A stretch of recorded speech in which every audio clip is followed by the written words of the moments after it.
Wow, we have a lot of headlines for today. Welcome to Brighteon Broadcast News for Thursday, February 29th, 2024. I'm Mike Adams. Thank you for joining me today. We have a bombshell interview coming up today with Dr. Michael Nehls. He's the author of The Indoctrinated Brain. And I would say this man's information has empowered my worldview, I think, more than any other single person in the last 12 months. And I've only interviewed him, once earlier and then recently now in studio. He's a German scientist. He's visiting the United States. He's apparently being interviewed by a lot of top people. I think he's going on with Tucker Carlson at some point here shortly as well. And he came into our studio to give us an interview. And of course, you know, I'm a very curious person. I ask a lot of questions that most other people won't ask. And so we had a really amazing interview, and it's a game changer. You will definitely want to hear this. That's what we're playing today. But it made me realize that the real battle space for World War III is not in Ukraine. It's not in Russia. It's not in Israel or Iran. It's not a physical place out on the map out there. It's the neurons in your skull. That's the battle space. World War III is targeting a certain group of neurons in your brain called the hippocampus. That's where World War III is actually taking place. This will all make sense when you hear from Dr. Nehls today. It's extraordinary, game-changing information. You definitely want to hear this. And even for myself, I've been telling everybody that I know about this, and they can't wait to hear this interview as well. But making substantial changes to what we do can help protect our hippocampus, which protects us, frankly, from being enslaved by the globalists. You'll learn more about this today. We're going to get to that. We've got a lot of headlines to cover, but I have to tell you also, starting off, a funny story happened to me today, funny thing. I drove all the way into town to go to a common big box hardware store. After I had searched online, I'd searched the store, got the actual store, and I was looking for wire shelving. And on their website, it said that the wire shelving that I wanted said, yeah, we have 11 of those in stock in the store. You can get it now, right? So I drive all the way to the store. I get there, I go to the shelf where these wire shelves are supposed to be, and of course, there's none. Empty. I ask an employee there, hey, what's going on? How come there's no wire shelves here? They say, yeah, they should be right there, but they're not there. And I'm like, yeah, I know, I'm looking at it. I can see they're not there. I'm asking you, like, why they're not there? Because I said your online inventory system said you had 11. And then this person literally says to me, well, our computers aren't that good at numbers. I'm like, okay, you got me. I don't know how to answer that stupidity, because the only thing computers are good at is numbers. That's all computers do is numbers. And nobody is better than computers at numbers. And although I didn't say it because, of course, I'm polite to people in person. It's not this employee's, fault, obviously. I'm just like, okay, thanks, see ya, have a good day. But what I was thinking in my mind is, this is not a computer numbers problem. This is a problem with your people who don't know how to use numbers. This is a human problem. The people entering the numbers, the people deleting the numbers, the people updating the numbers. This is a human problem. And as a result, this big box store, apparently, because I asked a couple other people after that, kind of sharing my story, this big box store has no idea what their inventory is. They have no idea. And I imagine if you were to ask the CEO of this company, like privately, they would admit it. Like, we have no idea what's on the floor. Sometimes it's nothing. And you know what happens in these cases? Well, their computer says they have 11 wire shelves on the floor, and then nobody's buying them. So the computer decides, using artificial intelligence, that these shelves are really unpopular. was like, why is nobody buying these shelves? And so the computer decides to not order more shelves because, well, they're not moving. They're not selling. So the computer's like, well, let's just stop selling these shelves because they're very unpopular. Nobody wants them. In the meantime, could be lots of people want them, but of course they don't exist. This is kind of a microcosm of the U.S. economy under Joe Biden. This is basically Bidenomics. It's an artificial world. It's a fantasy world where they believe the computer numbers, or they believe, the bank numbers or the currency numbers, or they believe the war propaganda out of the New York Times or the Washington Post. They believe the artificial world, but they don't believe the real world where, a man actually can't have children. They don't believe the real world where, Russia is actually winning in the war with Ukraine. They don't believe the real world where the dollar is being abandoned by the nations of the world, and probably we're very close to the end of the dollar currency. Instead, these people just live in their artificial worlds, looking at their computer screens and repeating their own propaganda bubble to themselves, which is why they have no idea what's happening in the real world. They have no idea, like in Europe, for example, they attack farmers now, and the European lawmakers accuse farmers of being conspiracy theorists for claiming that it's good to grow food. That's a conspiracy theory now. Can you believe it? Or that carbon dioxide is good for plants. They're accused of being conspiracy theories because the European bureaucrats, who have never worked a day on a farm in their lives, they don't know where food comes from, but they think farms are evil, and they definitely want to shut them down. So, shut down the farms, get rid of all the cattle, end the nitrogen, end the CO2. Let's sequester all the CO2. Stop photosynthesis, because we're the bureaucrats.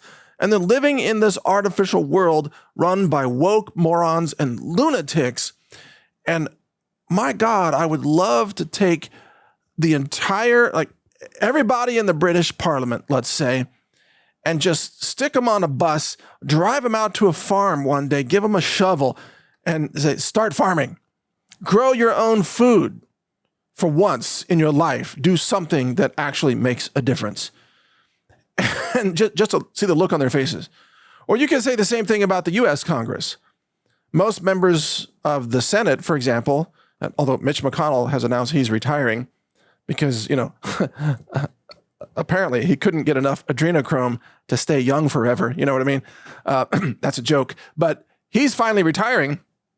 And the message to America is that here's a guy who spent his entire life being a professional senator, never did anything good for humanity, never did anything in the real world, never put his foot on a shovel.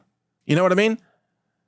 Never collected eggs from chickens, never changed a flat tire on a car.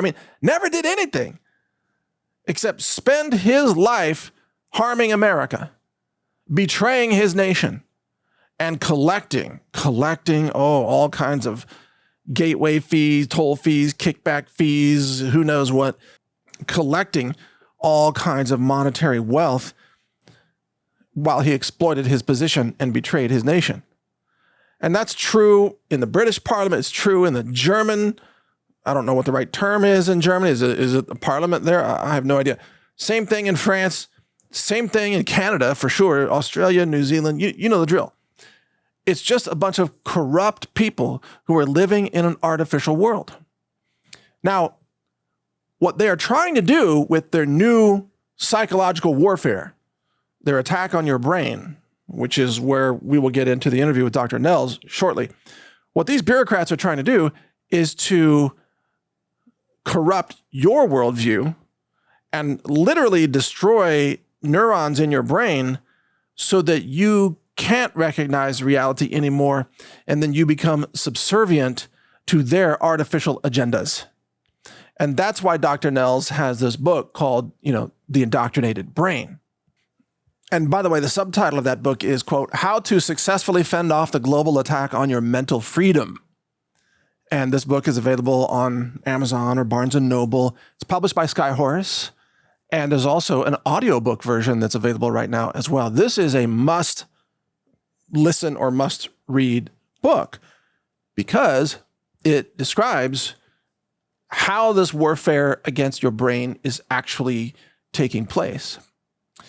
And again, when we get to the interview today with Dr. Nels, you will understand that because he brought a slide presentation with him, and he goes through the slides while I'm pestering him with curious questions. So you're going to learn a lot from this. Plus, at the end, he talks about one of the most important nutritional solutions to this, which is something I had no idea that this was something that could help. Had no idea. But you'll learn about that again.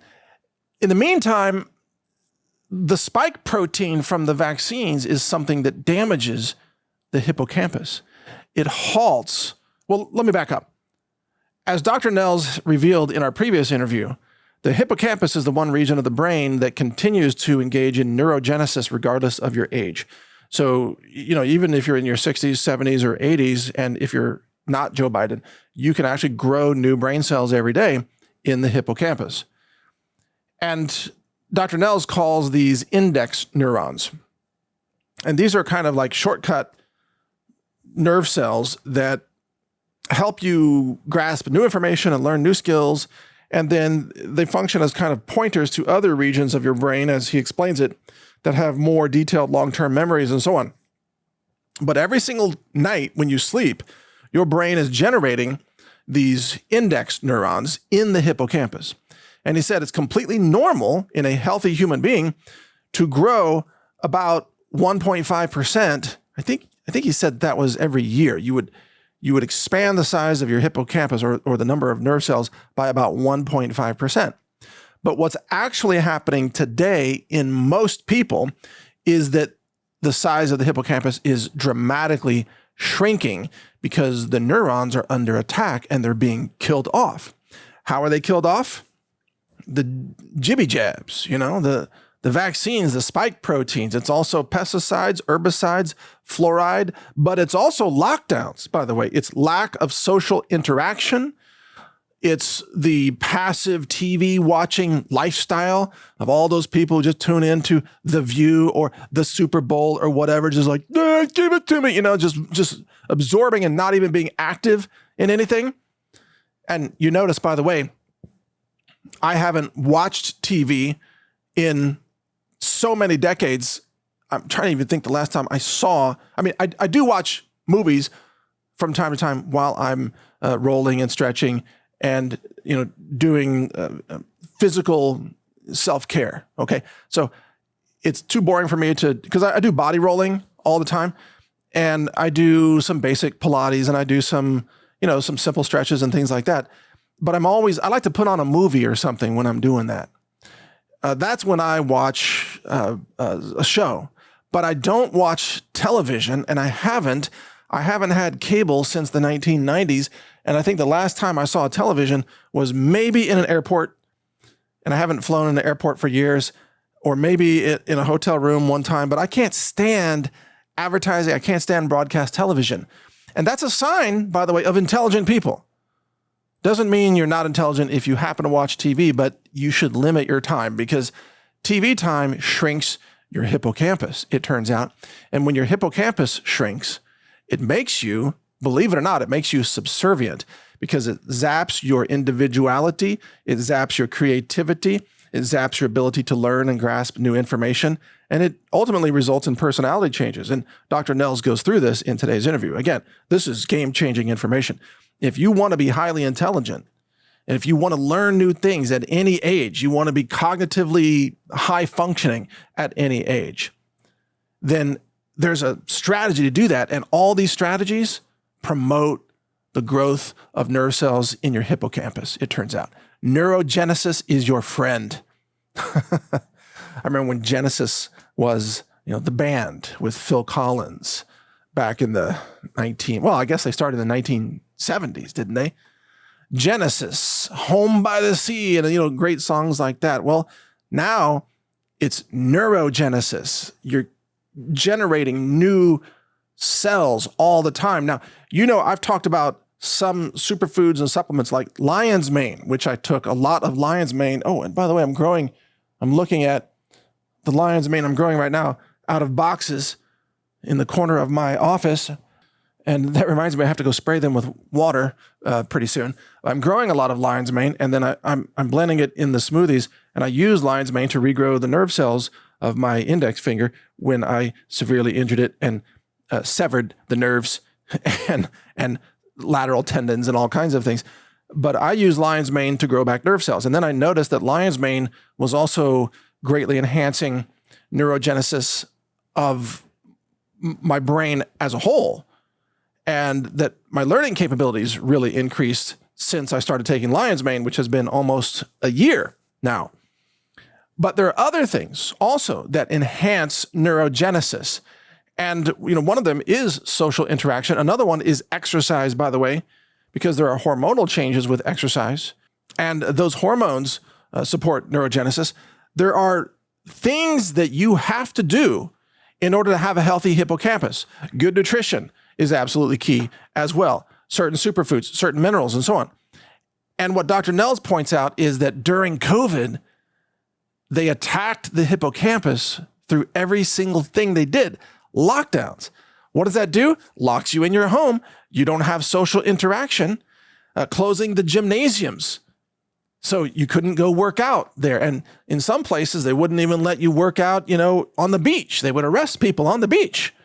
Oh, how dare you have sunshine, Everything that COVID did, including the injections, the mRNA injections, actually had the effect of assaulting your hippocampus. This is World War III. Remember what I said earlier. World War III, the actual battle space of World War III is the space inside your skull.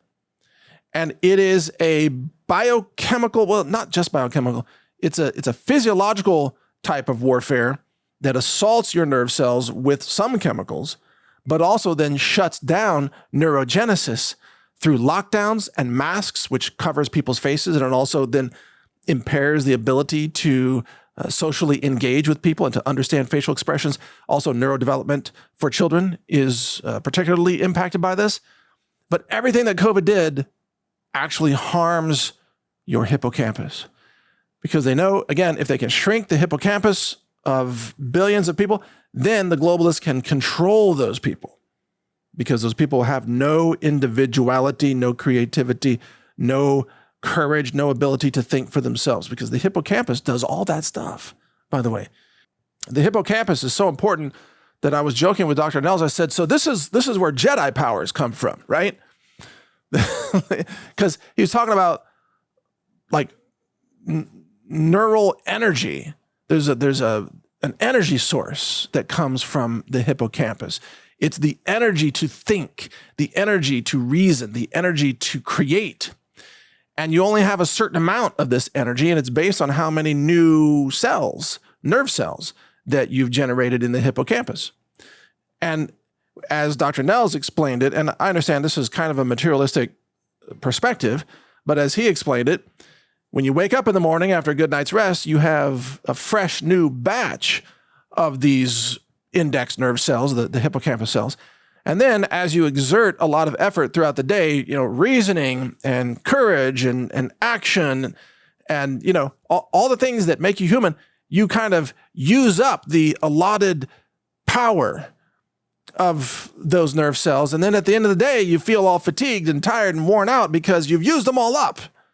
And that's when your thinking just doesn't work as well. And then you have to go to sleep. And then at night, your brain regenerates it again. You wake up fresh. Oh my gosh, I've got a whole new battery of like cognitive power today. Again, unless you're Joe Biden, in which case every day is an anti-hippocampus day, sadly. But you probably recognize, I work all day long on multiple projects, and then late at night, I'm doing this. I'm recording this. It's after midnight right now.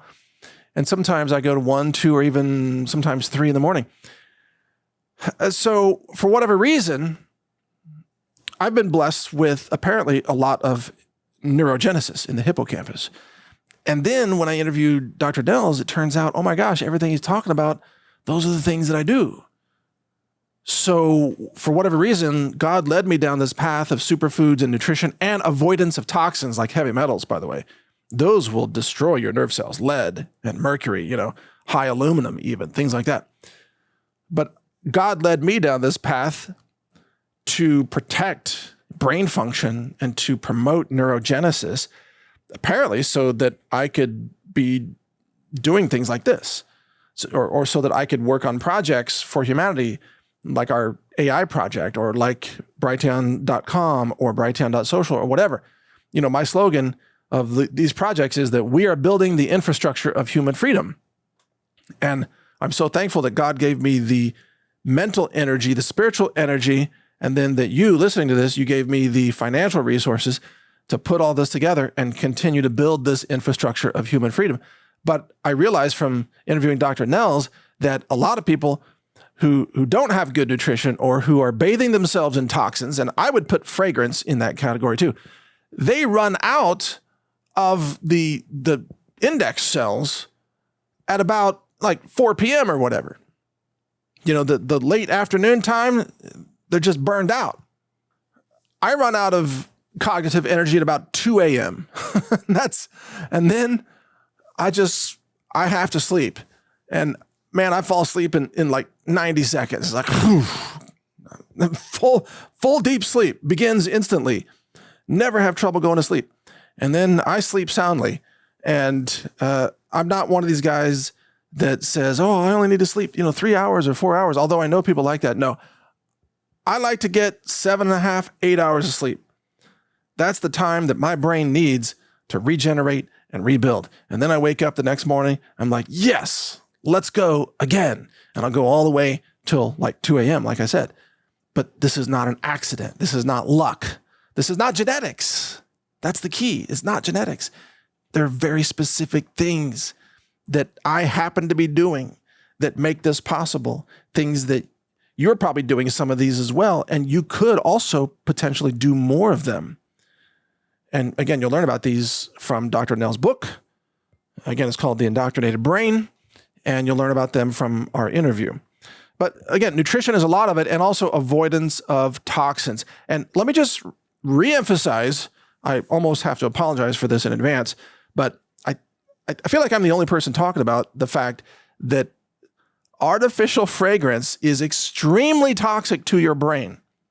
I've been talking about this, I know, for over a decade, and I still encounter people who are filled with fragrance, and they don't know how much that's making them dumbed down. It is an assault on the brain to have all these synthetic fragrances in shampoos and deodorants and, skin lotions and whatever, laundry detergent, like I say frequently, and the fabric softeners. Oh, the fabric softeners are the worst. I can't even walk through a neighborhood where people are doing laundry because their dryer vents are just spewing out a toxic plume of fabric softener that I can smell blocks away. It's just insane. So I could never live in a neighborhood. Not that I would even want to. Pretty sure I would drive the HOA crazy. They're like, what are you doing in your yard? Don't even ask. It involves heavy equipment, though. I can't stand neighborhoods where people do laundry because people are killing themselves every day with their laundry detergent and their fabric softeners, and they have no idea how much damage they're doing to their brains. And then sometimes people who are bathing in all kinds of toxic detergents and everything, and then they'll ask me, like, Mike, how are you so active? How do you get so much done? And what I desperately want to say to them is, I don't poison myself the way you do. But I don't say that because I try to be more polite. But that's the honest answer. It's like you walked up to me, you had a cloud of toxic chemicals with like a 6-foot radius around you. I can already tell you're poisoning yourself. If you would stop poisoning yourself, guess what? Your life would improve. Your brain would work better. Your memory would work better. Your learning would work better. Everything would work better. But I don't know. I don't say that to people face to face. I kind of let them, if they want to listen to my podcast, they can learn it here. And then it doesn't sound like a personal attack as much, I suppose. But one of the greatest gifts that I think we're given as human beings, created in the image of God, is this natural curiosity. And we're born with it. That's how children navigate the world and learn about the world. Naturally curious. That's why they put stuff in their mouths all the time. They're like, what is this? Let's taste it. Let's feel it, in the mouth. Because the mouth is very sensitive. You've got sensitive tissues, a lot of sensory experience there with the tongue and everything. That's why babies put things in their mouths. They're curious. They want to know, what does this object feel like in my mouth? Or, whatever. Eventually, hopefully, people outgrow that. Otherwise, that would be annoying, in the workplace. But babies are naturally curious. That's how they learn. And then as we grow older, then society teaches us to stop being curious. Oh, you can't question the science. You have to believe authorities without asking questions. No questions allowed. What is that? It's a message to stop being curious. What is the public education system all about right now? Oh, you're not allowed to ask questions. You're supposed to obey, obey, obey. We're going to teach you about the white devils, the evil white devils, critical race theory. And you can't question that. And if you're white, just understand you're a white devil. Don't question it. That's what's taught in universities, right? Oh, and all people of color are victims, right? Critical race theory, DEI, wokeism, all this nonsense. It all comes with a message that you cannot question anything, which is a way to shut down curiosity. And it shuts down the part of your brain that was naturally curious when you were born. Censorship is another way to shut down the hippocampus because it eliminates exposure to intriguing information or to curious information that challenges the status quo. And of course, the establishment says, well, anything that challenges the status quo is misinformation, and you're not allowed to have access to misinformation. But there's so many ways that your neurology is under attack. Like, here's a story out of the UK Daily Mail. 90% of tattoo ink contains chemicals that can cause organ damage, study finds. And about a third of Americans have at least one tattoo. Well, I was talking about this years ago. I mean, I don't even recall what year it was exactly, but I've tested tattoo ink, and there's mercury in a lot of tattoo ink. And there are also all kinds of chemical compounds. One of them is polyethylene glycol. That's been linked to kidney damage, and that's in tattoo ink. So this article from the UK Daily Mail talks about the illnesses that result from tattoo ink. People get, huge skin areas tattooed with all kinds of crazy stuff, which I think is just utterly insane. I don't know how this suddenly became popular to just mark up your whole body with a bunch of art that you'll regret 10 or 15 years later. Like, when you were 22, it was a really cute, sexy unicorn, and then when you're 35, it's like a saggy old horse now. Because the skin changes, right? The skin shifts around. But there's a lot of people going to regret a lot of things about tattoos. They're going to regret a lot of things they posted on Facebook. You get the idea.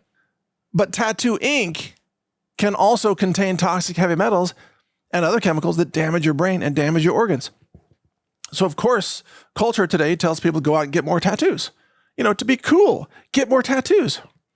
And once again, I don't have any tattoos. Never had a tattoo in my life.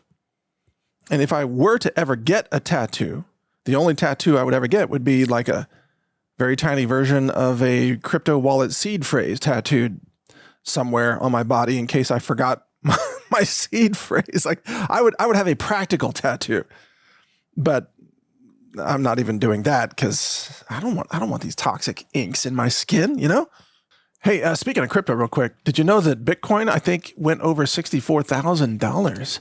Now, it is really skyrocketing because of the ETF, well, multiple ETFs that were approved for Bitcoin by the SEC. Apparently, the establishment wants to make Bitcoin the next big bubble. And I think at this rate, there's no question Bitcoin's probably going to go over $100,000. But personally, I'm not a fan of Bitcoin. And I think this is a dangerous bubble being formed that it might rise for years. And then ultimately it's probably going to crater because I don't trust. I don't trust that when you buy Bitcoin through an ETF, I don't trust that they actually hold the Bitcoin that they claim to hold. I think they're engaged in something called rehypothecation. They're telling you that they have your Bitcoin, but they've probably sold it out the back door to somebody else, or they're using it for speculation. This has all the earmarks of going horribly wrong at some point. Anyway, moving on to other news here from post-millennial. Eric Adams, that's the mayor of New York, demands that New York walk back its sanctuary city status so that criminals can be deported. Oh my goodness. Oh, you mean that the sanctuary status was a bad idea? I thought that all the blue cities wanted to have sanctuary status because Trump was mean. It's Trump's mean tweets, and we're just going to show how much we love illegals by declaring sanctuary status and codifying it into law. And New York City and other cities said, all illegals, come on up to New York City. You can stay here. We'll give you everything free, hotel rooms and food and shelter, everything. Come on up to New York City. And they did. And now the mayor of New York City says the city will be destroyed because they have too many illegals. They can't get rid of them, even the violent criminals. They have to just release them back onto the streets. And this came out in a town hall meeting, again, from post-millennial here. Eric Adams said that New York City's sanctuary status does not provide the ability for officials to deport illegal immigrants and asylum seekers who are found guilty of criminal acts. So it's just like I said, you can go to New York City as an illegal. You can apparently carjack people. You can rape people. You can pillage, rob, murder, loot, arson, anything. And guess what? All they're going to do is release you back on the streets. There are no penalties for criminal acts in New York City if you're an illegal alien. Now, if you're a citizen, now, if you're a taxpayer, well, then you don't get the special precious protections of the illegals. You might actually go to jail. But if you're an illegal, nothing happens to you. They release you. You can even assault cops, as we saw recently, and they just let you out of jail. It's totally insane. From the story, it says, under the current sanctuary system, local laws in sanctuary cities actually prevent local officers from working with federal immigration officials for the purpose of deportations. Well, guess what? The federal officials don't want to deport anybody anyway because it's the Biden administration. And what I found out from Texas law enforcement is that even when they turn over illegals to the feds just release them back onto the streets of Texas. So even when you want to deport them, you still can't. And that's why Governor Abbott is putting them on buses and driving them to New York City. Yes, welcome to New York City. Exit the bus. We got to go pick up 50 more people, violent, illegal MS-13 gang members. Apparently, New York City is starting to realize they've made a horrible mistake. And Eric Adams says that the answer to this, the way to stop crime from the illegals in New York City, get this, is to give them all work permits. Yeah. He says, quote, the overwhelming amount of migrants that are here, they want to work. I still don't understand why the federal government's not allowing them to work, he says. They need to have the right to work like all of us that have come to this country had the ability to do so. Wait a second, Eric Adams. These people broke the law. They crossed the border illegally. They never applied for citizenship or a work permit or even a visa. They just walked across the border. So you want to give them work permits to displace the jobs of all your New Yorkers? Yeah, that's exactly what Eric Adams wants to do. Just let the illegals take all the jobs because it's the replacement crew. It's the replacement crew. And then they'll take the jobs from all the New Yorkers, and then the New Yorkers will be out of a job, and then they won't be able to pay rent or a mortgage, and then they'll be out of a home, and then they'll be on the streets, but the illegals will have the jobs, and then they'll take over the apartments and the homes. The switcheroo is complete. I mean, essentially what Mayor Adams is saying there is that instead of having illegals on the streets of New York City, he would rather have New Yorkers on the streets of New York City. And then everything would be good because, again, it's the replacement crew. Because this is all part of the woke agenda, of course, to displace or eliminate Americans, but especially white Americans, although it goes beyond that. It's also black Americans. They just want to get rid of everybody who's not, quote, woke. And by the way, this whole woke agenda has taken over all the Western countries, including the UK. And there's a story from modernity.news, Paul Joseph Watson's website. Pets at Home. This is a retailer in the UK. I guess it's kind of like PetSmart or something like that in the US. Anyway, it's called Pets at Home. Lectures employees about white privilege, transphobia, and correct pronouns. And Steve Watson authored this story, and he says, what on earth has any of this got to do with dogs and cats? Well, it has something to do with dogs because some of these people are truly woke bitches. Yeah, so it's got something. And probably, you know how in the world of pets, they just love to neuter the dogs and spay the females and neuter the males, right? They're just all about cutting off their genitals. Well, guess what? That's also really in line with the woke agenda in humans. What do they want to do with human children? They want to cut off their genitals. Probably pretty soon they'll just call it like neutering and spaying your child. You know how you see these public service campaigns like, have you neutered your dog? You know, or you can't even adopt a dog until it's neutered, right? Did you get your cat spayed? Whatever. Pretty soon it's going to be like that for your children.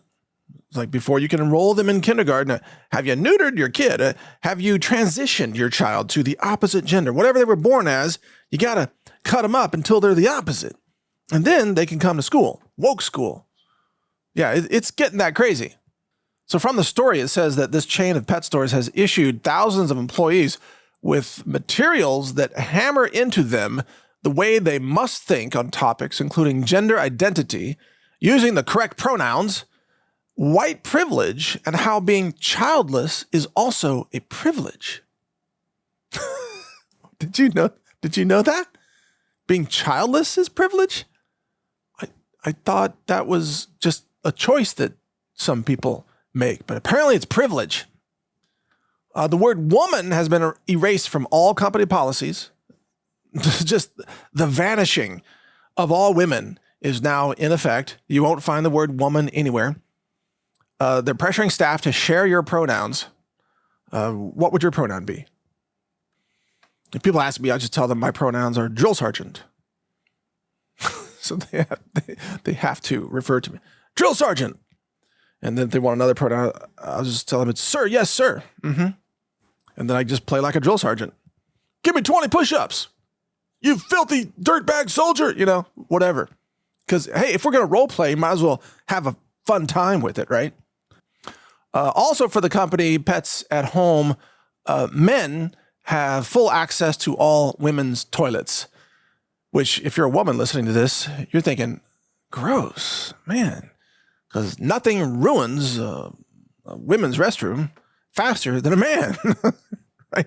Going in there, not even aiming, just everything's all over the place. My God, what happened in here? Oh, a man came through here and he decided to trash the place.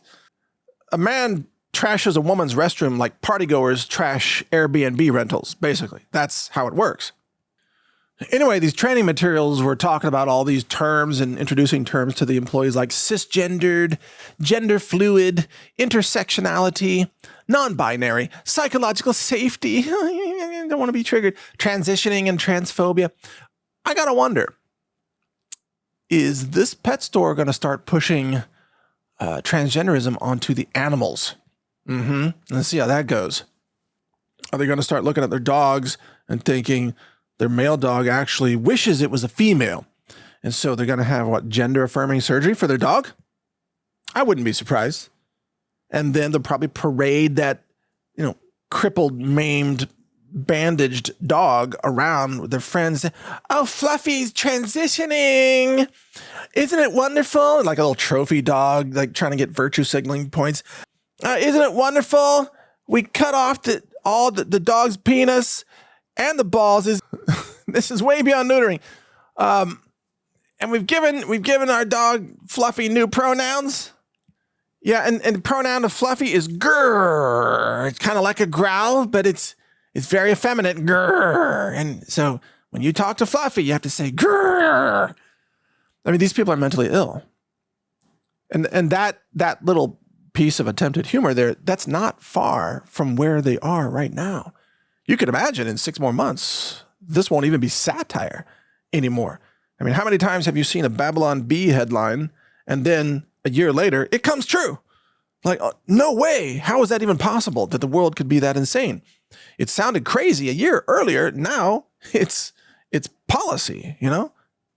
But let's bring this back to the main point here today.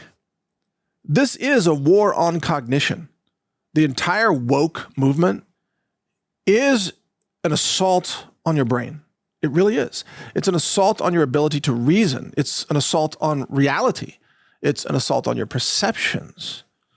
And it's designed to make you so confused that you abandon any attempt to try to reason or to think logically, and you just give in. You just surrender to the cult, because wokeism is a cult.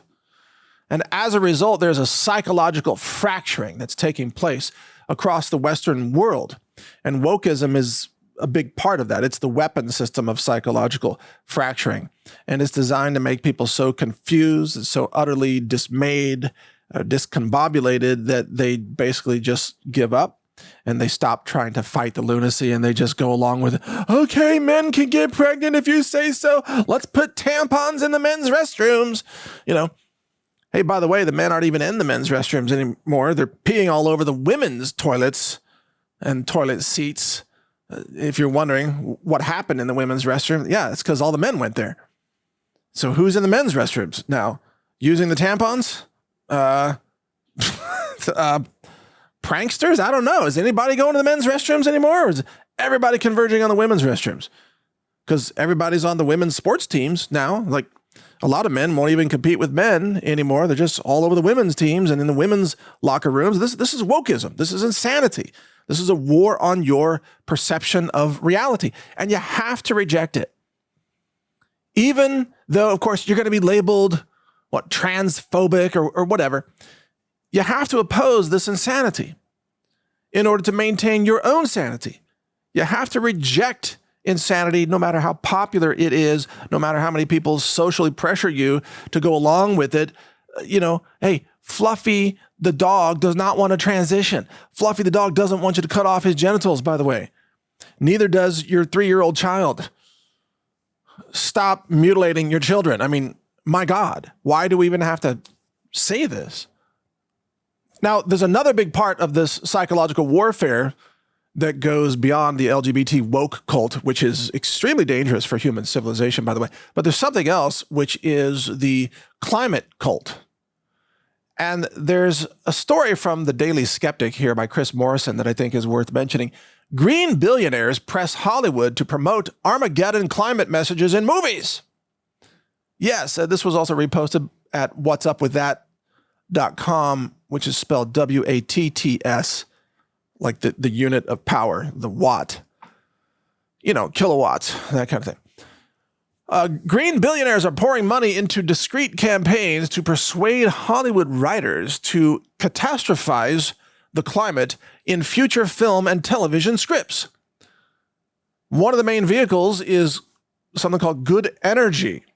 This is a group which tells writers that showing anger, depression, grief, and other emotions in relation to the climate crisis will make characters more relatable. So this group, Good Energy, is based out of LA. They're funded by billionaire foundations, including Bloomberg Philanthropies and the Sierra Club and the Climate Emergency Fund and so on. And their goal is to weave climate alarm into all types of filmmaking. Again, I'm reading from the story here, especially if the film is not about the climate.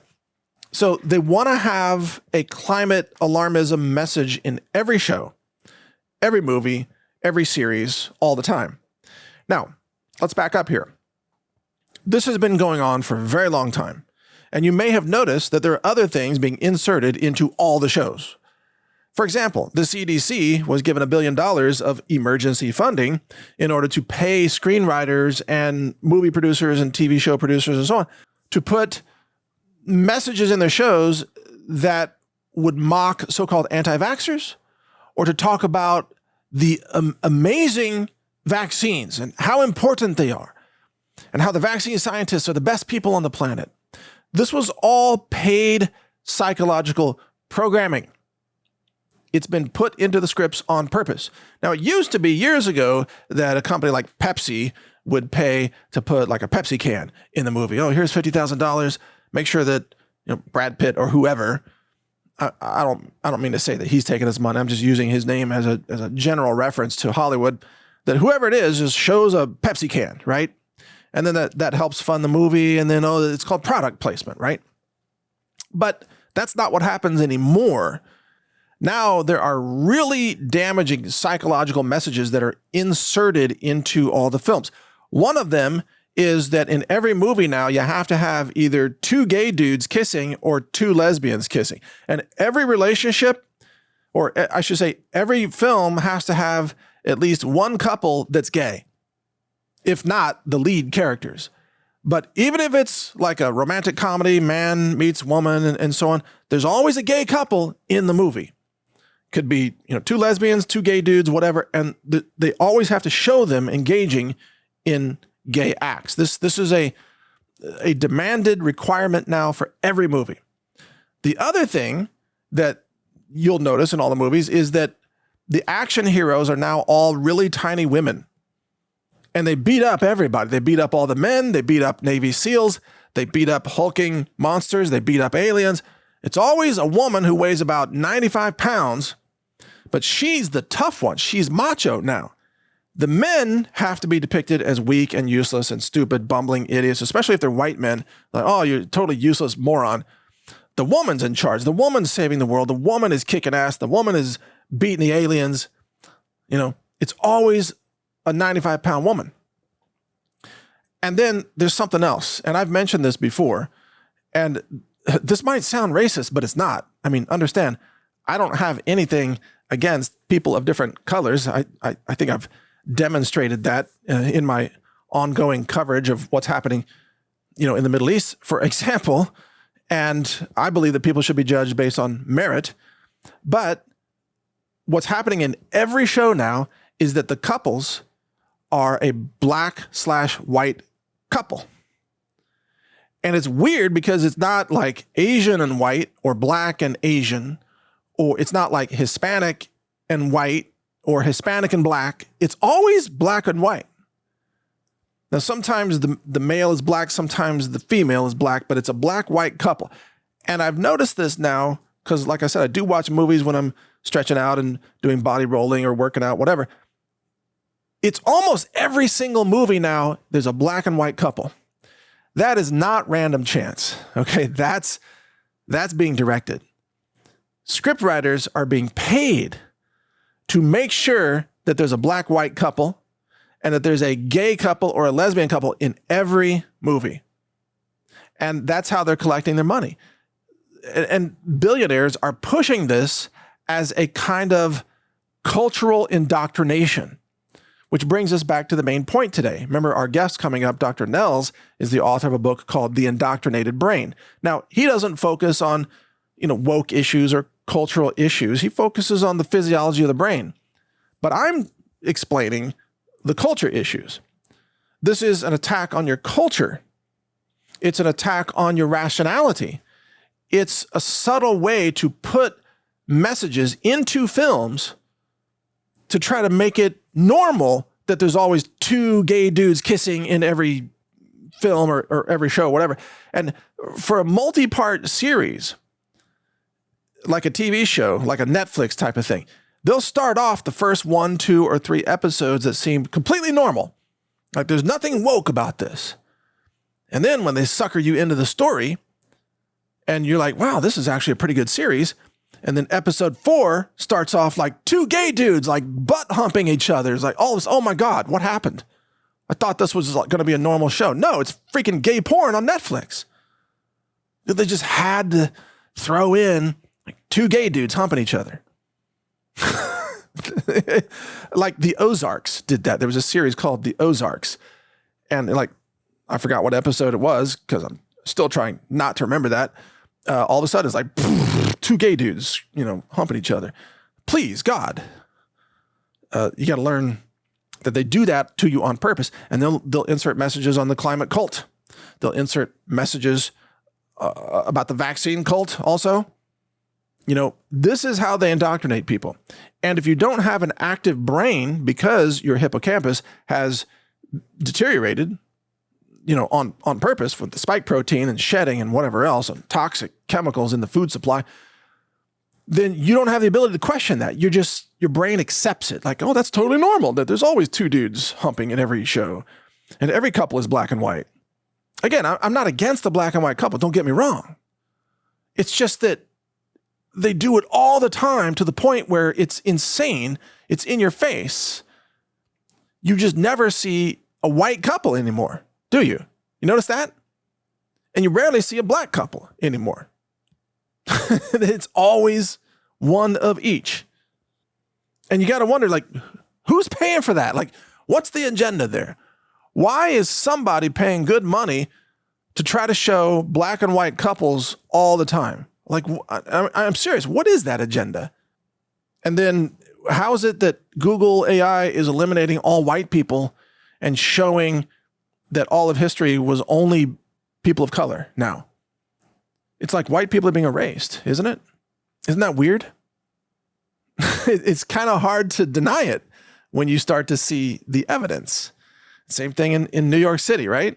It's like, oh, we're just going to get rid of all the white New Yorkers here and kick them out on the streets by taking their jobs and turning their jobs over to the illegals who are brown people. So there go the white New Yorkers. I mean, it's not hard to come to the conclusion that in addition to humanity being under attack, there's a special attack targeting white people also across Western civilization. Yeah, it's kind of hard to miss it. But I don't focus on that because I know that all human beings are under attack. And I'm a very multicultural type of person. I'm married to an immigrant, non-white immigrant, by the way. I've lived in different parts of the world, been immersed in different cultures, speak different languages, and doesn't bother me. I mean, I don't care if somebody's got brown skin, black skin, yellow skin, whatever, red skin. I'm kind of red-skinned myself because of my Native American background. So it doesn't, I'm not focused on, the war on whites. I'm just pointing it out that it's clearly a very real thing.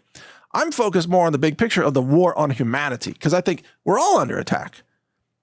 At one level, we're all under attack. I mean, yeah, in Israel, they're killing brown people with genocide. But in fact, we got to talk about that because they weaponize the food supply. Their mass starvation is kicking in. But they're really going to do the same thing to all of us. In fact, let's go to that here from thecradle.co. A quarter of Gazans one step away from famine, warns the United Nations. Israel's aggressions and its barring of essential goods from being delivered significantly decreased food production and agriculture. Now, young children, by the way, in Gaza are dying from starvation. From the story, at least one quarter of Gazans are one step away from famine, while the entirety of the population is desperately in need of better food aid. At least 576,000 people in Gaza is one step away from famine, with 1 in 6 children under 2 years of age in northern Gaza suffering from acute malnutrition and wasting. Yeah, their body is wasting away. And this is all by design, by Israel. This is the full-blown evil of the Zionists on display. What kind of evil regime starves children to death on purpose and attacks the food trucks and denies humanitarian aid and demands the extermination of an entire ethnic group of people? Who does that? Well, the answer is the Zionists do that. Think about it. There's no excuse for this. There's no way around this. You can't twist your brain around to say that this is just Israel attacking Hamas. No. How is a 3-year-old child Hamas? How are infants Hamas? This is just straight up genocide and mass starvation. These are crimes against humanity. Let's see. We have a person in this story, Ramesh Rahasingham. I'm not sure who he is. Let's see. I think he's with the UN Office for the Coordination of Humanitarian Affairs. He says practically the entire population of Gaza is left to rely on woefully inadequate humanitarian food assistance to survive. Unfortunately, as grim as the picture we see today, there is every possibility for further deterioration. He goes on to say that food security experts warn of complete agricultural collapse in northern Gaza by May if conditions persist, with fields and productive assets damaged, destroyed, or inaccessible. Many have had little choice but to abandon productive farmland due to evacuation orders and repeated displacement. Yeah, in other words, they're getting bombed, right? Does any of this sound familiar?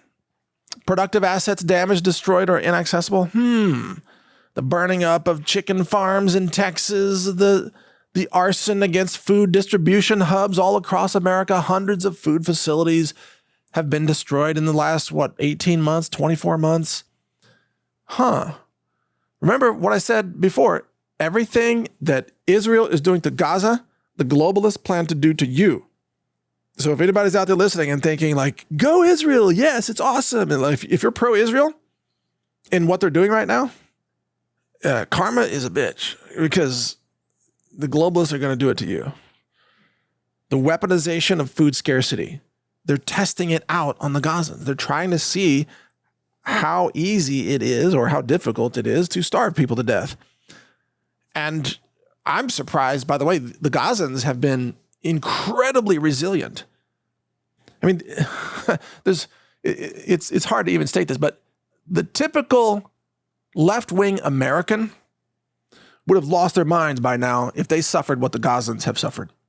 You know, having your neighborhoods bombed, your hospitals bombed, your refugee camps bombed, and then you're told to evacuate. So you evacuate, and then some people are bombed on the evacuation route, and then you get to the evacuation destination, and then Israel says, well, we're going to bomb that too on Ramadan, because that's the city of Rafah.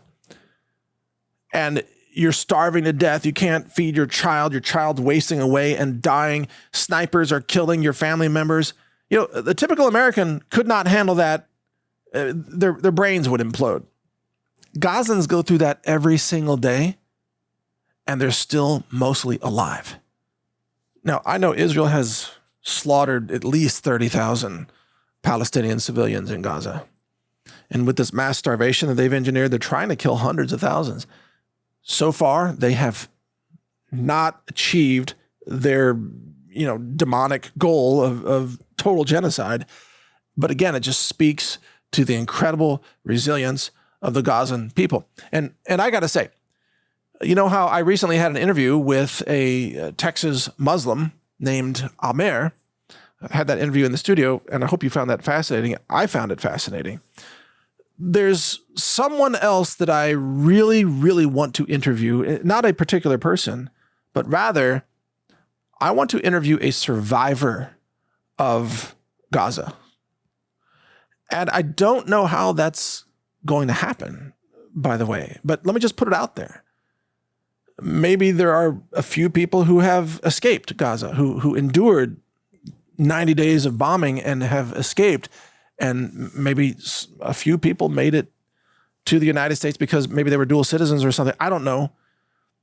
Or maybe they made it to another country in the Middle East where they could join me for an interview. But from a survival and preparedness point of view, I want to interview a Gazan survivor.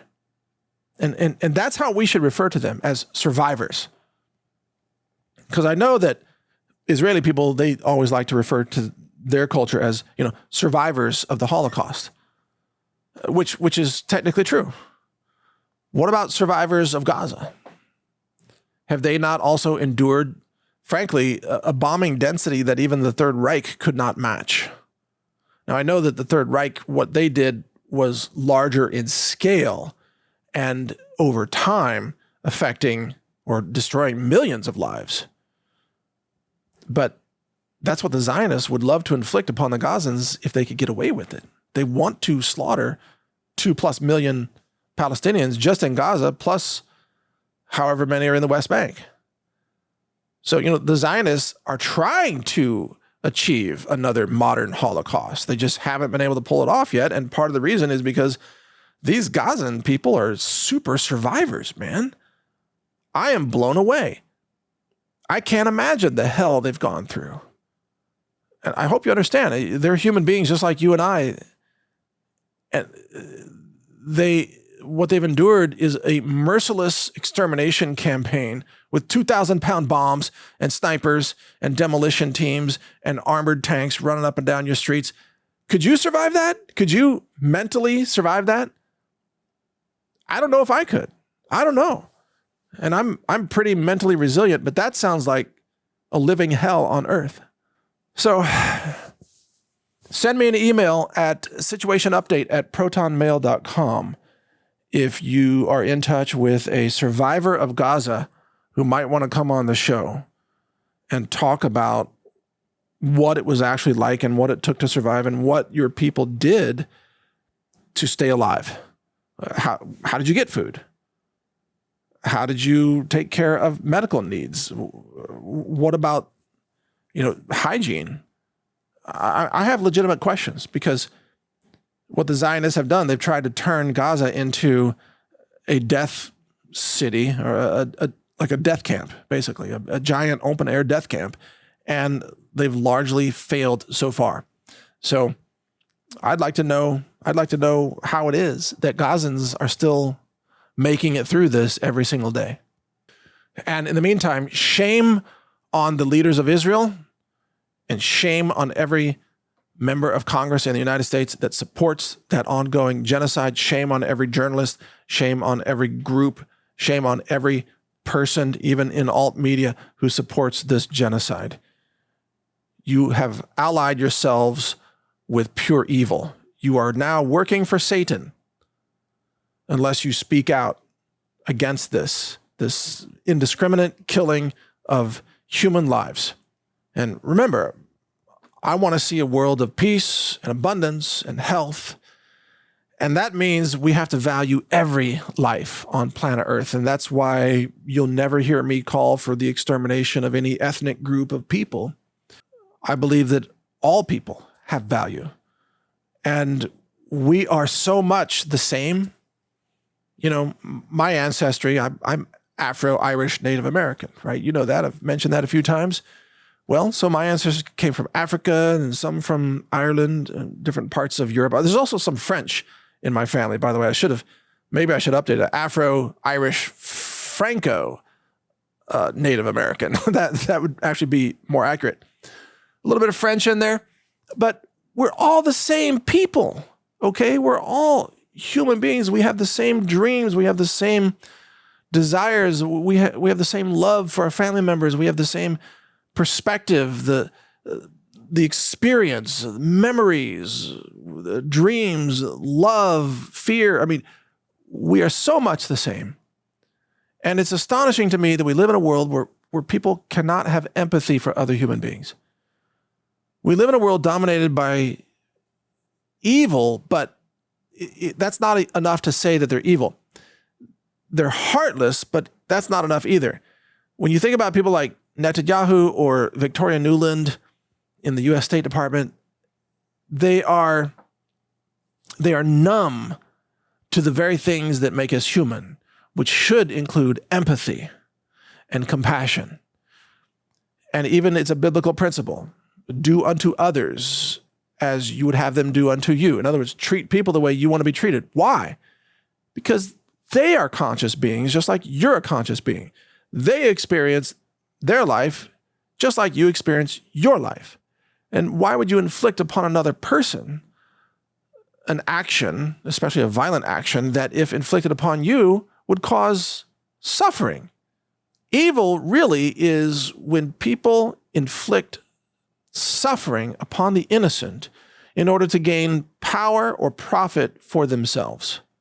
And that, again, describes, frankly, most of the leaders of Western governments today. Most of the members of the U.S. Senate, especially Mitch McConnell.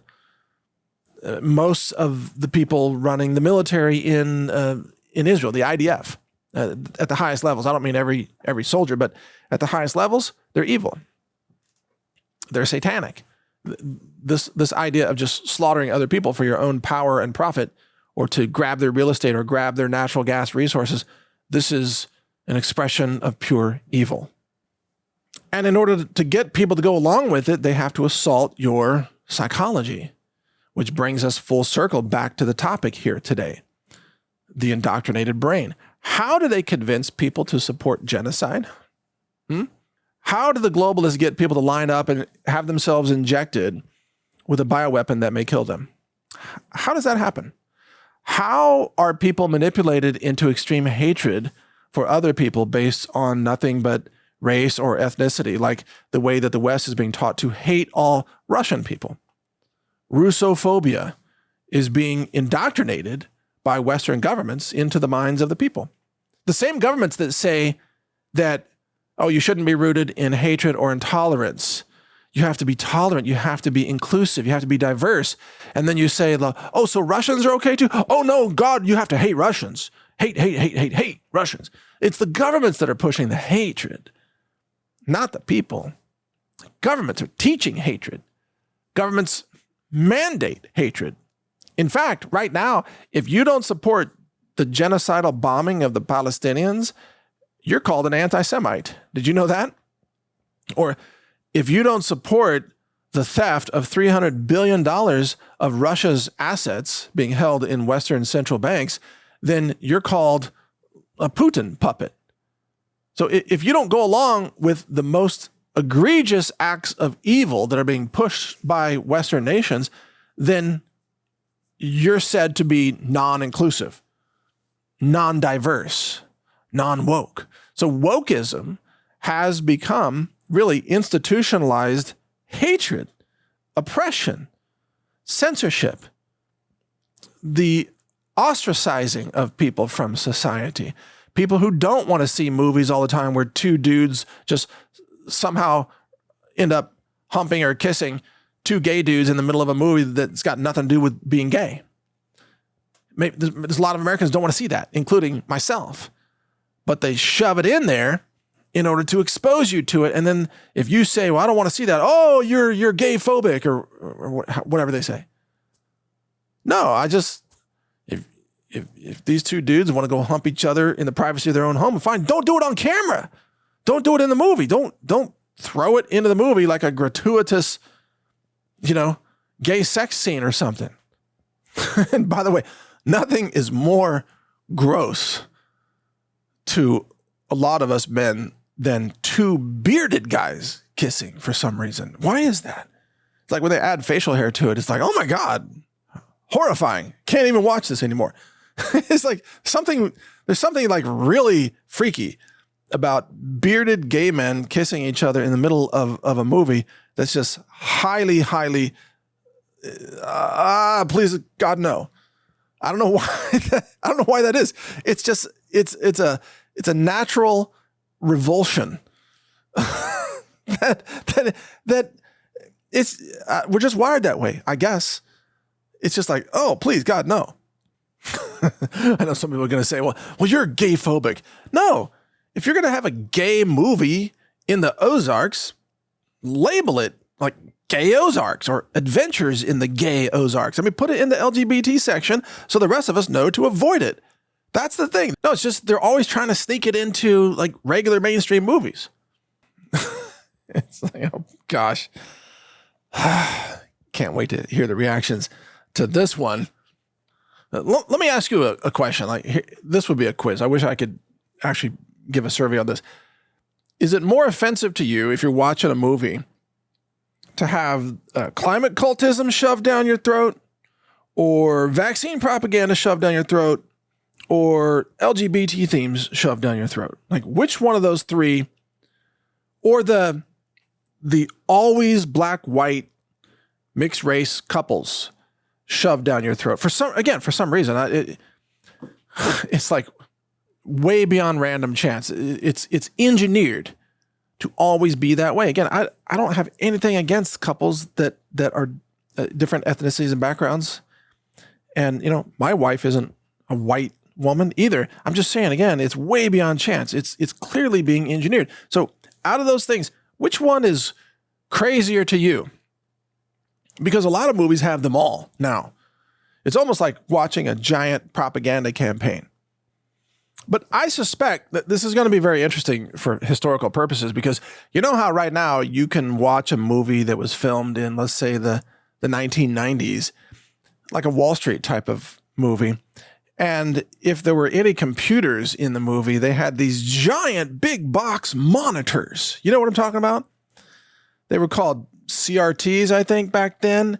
And they weren't flat panel displays. There's nothing flat about these. They were giant boxes, man. They were deep. And they were like TV screens, like curved glass on the front. And the resolution was basically crap. It didn't even have a resolution. It wasn't like, 360 by 240. It was crap by crap. That was it. It was like a couple of dots on the screen. That's it. And if they had mobile phones in the movies in the 1990s, the phones were massive. They were giant phones. They were like bigger than a shoe, bigger than a boot. And they would hold them up. It's like, oh my gosh, what is that? A military radio? Are you talking to the other side of the world? What's going on, right? So that's an indication of movies from the 1990s. And it's kind of funny now, looking back at those movies, like, oh my gosh, did we really have computer monitors that were that big and heavy? And the answer is yes, we did. Well, 10 years from now, looking back at the movies of the current decade, what are the markers going to be? It's going to be like blue hair, like people with nose piercings. It's going to be rainbow flags everywhere. It's going to be all the LGBT themes. That's going to indicate the era of indoctrination in which the movies were made, because movies aren't honestly scripted anymore. It's not about telling a story. It's about pushing indoctrination for the most part. I'm talking about the big mainstream movies. Now, I understand there are independent films, and I was recently filmed in one. I played a little cameo role in a film that's being produced by some people that I know, and that film is coming out. I will be doing an interview about that, and we'll be talking about it and promoting it. It's going to be awesome. It's man, it's a film about human trafficking, by the way, and it's a pro-Christian film. And I guarantee you, in that film, there are not two gay dudes kissing or humping in the film. You can rest assured that's not going to come up. There are not going to be pro-vaccine messages in the film. There's not going to be climate cultism in the film. There's no rainbow flags in the film. Now, it's not a high-budget film, but it's got an honest, sincere message. A message rooted in humanity and Christian values, by the way, which is why I agreed to appear in the film for like 20 seconds or whatever it's going to end up being. It's basically just a cameo, but it was fun to do. So just think about how your psychology is being manipulated and engineered, because remember what I said up front here. World War III, the battle space is inside your head. That's where the war is taking place, and it's targeting your neurology. And if you don't protect your neurology, you will lose the war.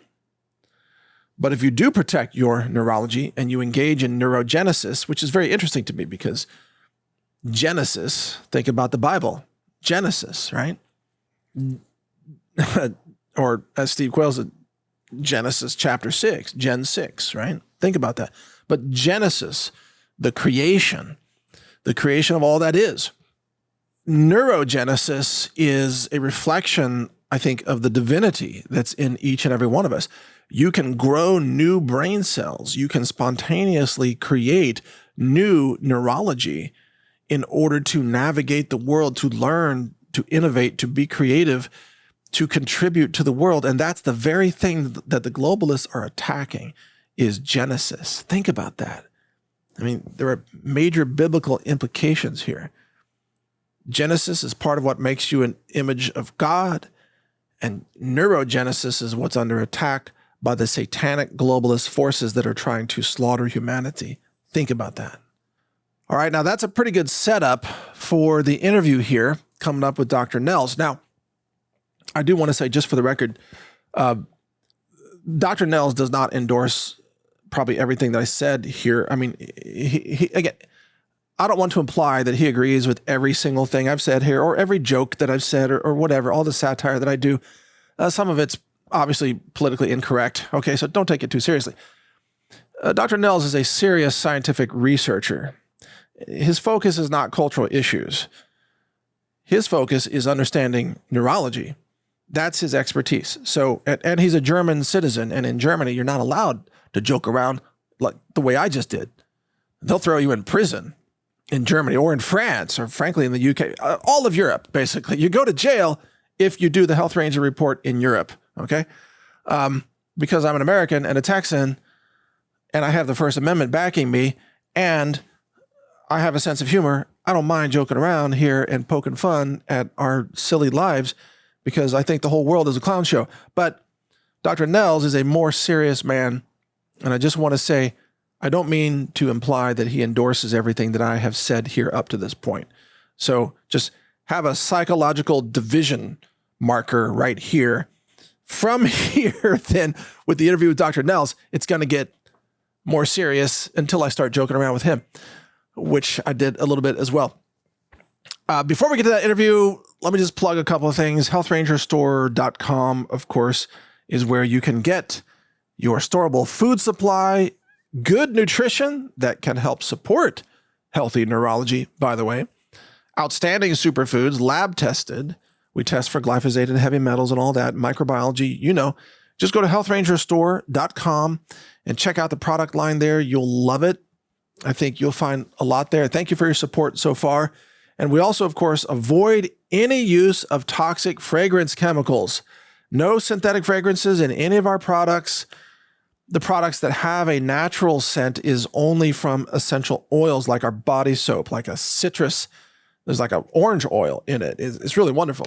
We have a lavender, you know, but we don't use any synthetic fragrances whatsoever. So our products also help protect your neurology because we don't expose you to toxins that are found in cheaper, low-grade, toxic store-bought products. So if you use our products, you will protect your brain. No joke. I use our products all the time. And as you can tell, my brain is either A, working, or B, a little bit twisted at times, but still working, right? I mean, like no one says the Health Ranger has a low IQ. They may not agree with what I'm saying, but they're not saying that, oh, his brain has become numb and he doesn't know what he's saying. No, that's Joe Biden. I will never become Joe Biden because I will protect my brain at all costs with all kinds of superfoods and nutrition. So thank you for your support, HealthRangerStore.com.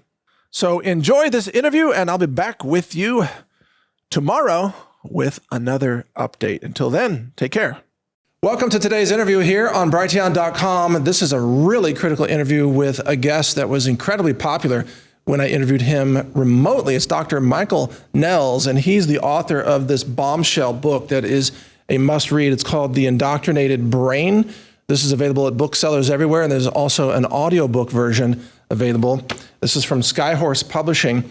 And Dr. Nels now joins us in studio. He's made a trip to the United States, and welcome to Texas, Dr. Nels. Thank you, Mike. Thank you very much for having me again. Now in person. It was really a pleasure being here. It's great to have you here. And the interview with you, it really altered my understanding of neurology and also how people's brains and personalities and decision-making has been hijacked and controlled by very dark forces. You want to give us a quick overview of what your book is about, what your work, your research is about? Yeah. So my background is actually in immunology. I did a PhD work there, discovering by genetic research a molecule that is responsible and required for the adaptive immune system. That's the way we essentially adapt to viruses and be more efficient in fighting them naturally, of course. And then I turned to another immune system, the mental immune system, which is essentially under attack when we develop Alzheimer's, when we lose our ability to think, to memorize, and many other attributes which are human and important for humans, to be curious and to go new ways and reflect on things. and of course our ability to memorize everything that we learn. And I also realized very soon that even for thinking, it's required that we are able to memorize. So our whole individuality is dependent on memorization. So I worked very hard on understanding what is necessary that we can memorize things throughout our lives, because Alzheimer's is not a natural development. It's absolutely unnatural and caused by our way of life, our modern way of life.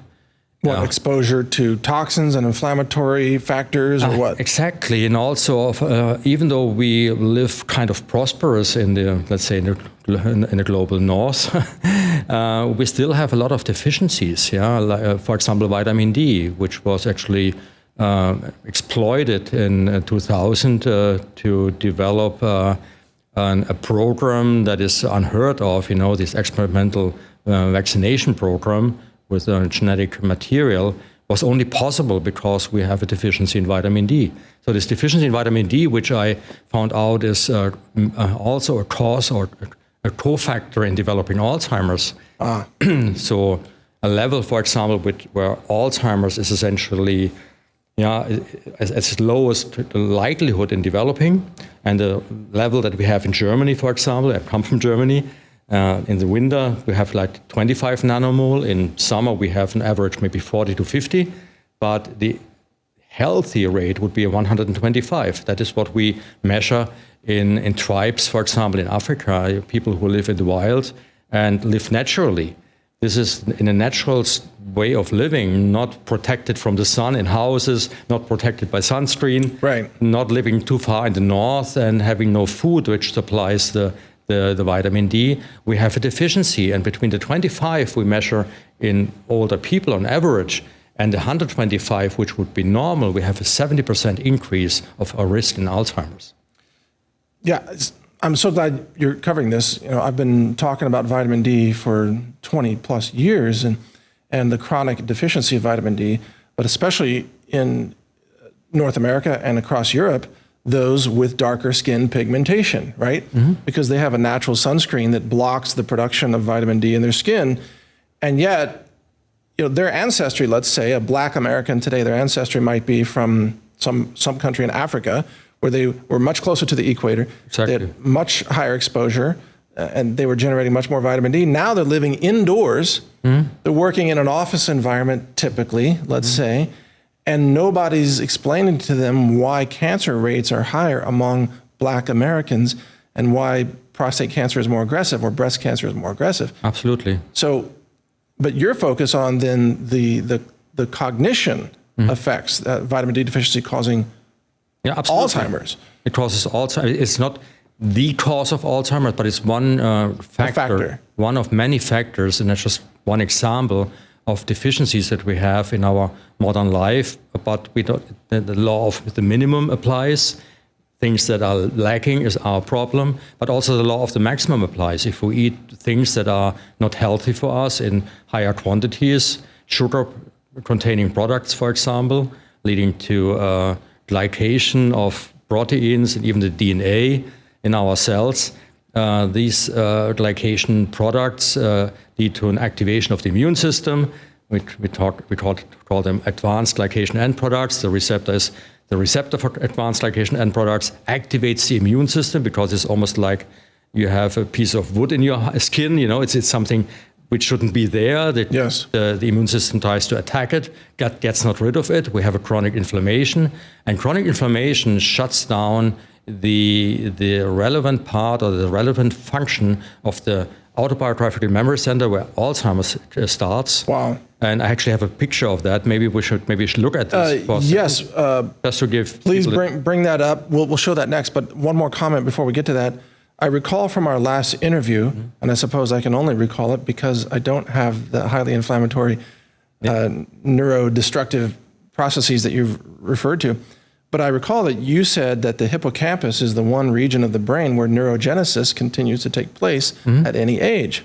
Exactly. And I've been thinking about that. There are many things that you said in the interview that really altered my understanding of the world around us. One of them being how easily that globalist forces can hijack human neurology in order to control people and to induce things like fear as a means of control. They're sort of weaponizing our neurology against this. But in all the things that I have experienced in terms of learning at my age, in my mid-50s, like, learning, doing Rubik's Cube solving. I do speed cubing now. I solve the cube. That would not be possible without the hippocampus and neurogenesis, correct? Well, there are certain physical skills you might be able to learn without it. No, but I mean, it's cognitive. Yeah, right? I know it's cognitive. You have to. But just to give an example, there was one famous patient which actually led to the discovery of the autobiographical memory being in the hippocampus. And this patient, HM, was his. While he was living, nobody was allowed to tell what the name really is. So it was all the papers about him are about HM, Henry Molassen. Well, he died later on, almost 50 years later. But he had epilepsy, and it was not treatable anymore. So the surgeon decided to remove this part of the brain where the epilepsy started to commence. Really? And but by some reason that nobody understood, he not only removed the part of the brain which caused the epilepsy, he removed on the other side at the identical region. And the region he removed was the hippocampus. And from that moment on, Henry Molassen couldn't remember anything anymore, nothing novel. Whoa. But just, it reminds me just of the cube that you are showing me. He was taught to play piano, and he learned to play piano. Whenever he at a younger age. No. When he had no autobiographical memory. Okay. And so he learned piano, and but because he couldn't remember that he learned piano, he couldn't remember the event, the episodes when he learned, because we call the autobiographical memory also the episodic memory. He couldn't remember the episodes of learning. So he had the skill of playing the piano, but no memory of having attained so that whenever skill. he played, and he was asked, how can you play so well? He said, I'm a genius, I never learned it. No kidding. Yeah, but it's just... Wow. Yeah. Okay. Yeah. Well, your presentation, I know you have some critical slides to go through. I just want to show maybe, because most people don't know what the hippocampus actually is, and we talk about it, and maybe they have to look it up, but it might be nice to show people. Okay, yeah, you start. I'm going to solve the cube while you do that. How about that? So you start with the presentation. Let's show his slide there on screen. There we go. Go ahead. It's just a few slides. So you have to think about it when you look here at this picture. This is the brain, and what you see here are two, let's say, orange-colored structures, which are actually the hippocampus. It's our autobiographical memory center, and without the hippocampus, we couldn't remember anything that we have ever experienced. Right. And so all these memories, all our personal experiences, are essentially the basis of our individuality. And this is what the slide shows, and it also shows, of course, why the hippocampus is named hippocampus, because when you actually look at it from an anatomical view, it really looks like a seahorse. Oh, really? So that's why it's called hippocampus. Okay. That's actually the scientific name of seahorses, hippocampus. Okay. So anyway, in the hippocampus, and you already mentioned it, and I mentioned it in our last talk, all the functions of the, okay. There it is. So. Okay. Yeah, now you impressed me now. Oh, really? Absolutely. Because I tried it once, and it really, I don't think I solved it. Anyway. Well, I'm competing against the kids that do it in 10 seconds, though. Yeah, okay. Because they have little alien fingers that can just brrr like that. Yeah. So I'm never going to beat those kids, but... Yeah, the brain is like a sponge. But to be honest, these cells that I'm showing here, this is a piece of the hippocampus here. Yeah. And this is from animals, which are actually old animals, like 2-year-old mice. They correspond to an 80-year-old human. Really? Mice only get about 2 years old. They are old, really old, and they die of age. So they have a very fast life, so to speak. So you call those index neurons? I call them index neurons. These neurons, which you see, the green ones here, these are stained because they have certain features. They are newborn. They are newly born in the adult stage. So you are like 80 years old and you produce still these cells. In humans, it's possible. About 1.5% of all hippocampal cells can be generated new every year. Really? and are added to the hippocampus.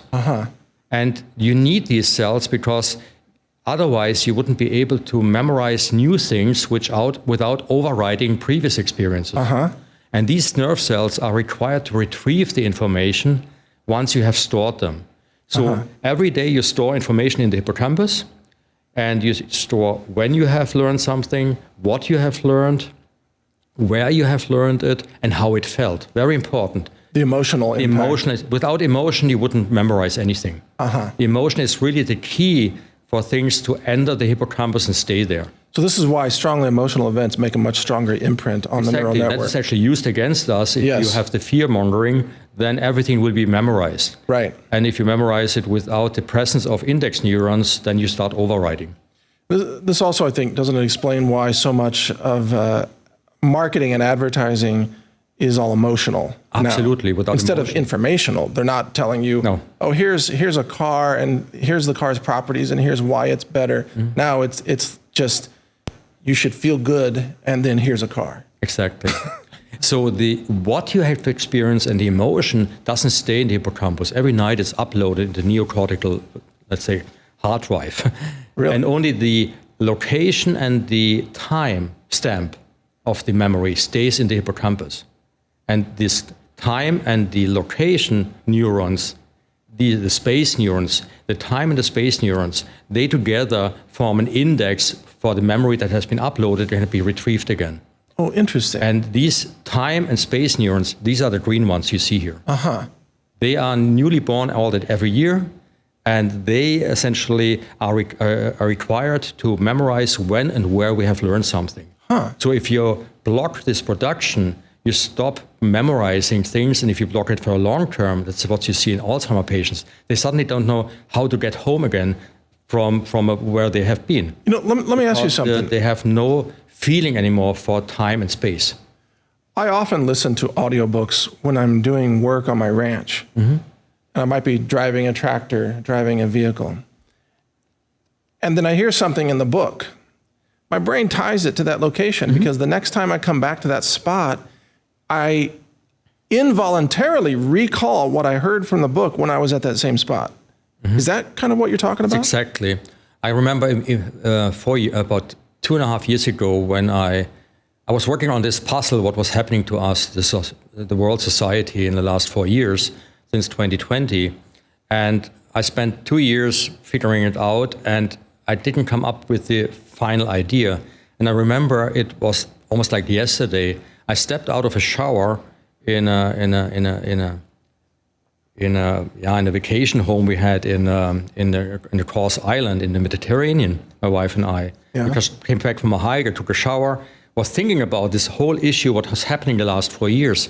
And I can tell you on which step of the staircase when I went down, I had suddenly the idea how everything fitted together, how to solve the problem, or the puzzle actually, how all the puzzle pieces, which individually didn't make any sense, suddenly came together seamless, and I had a complete picture in front of me.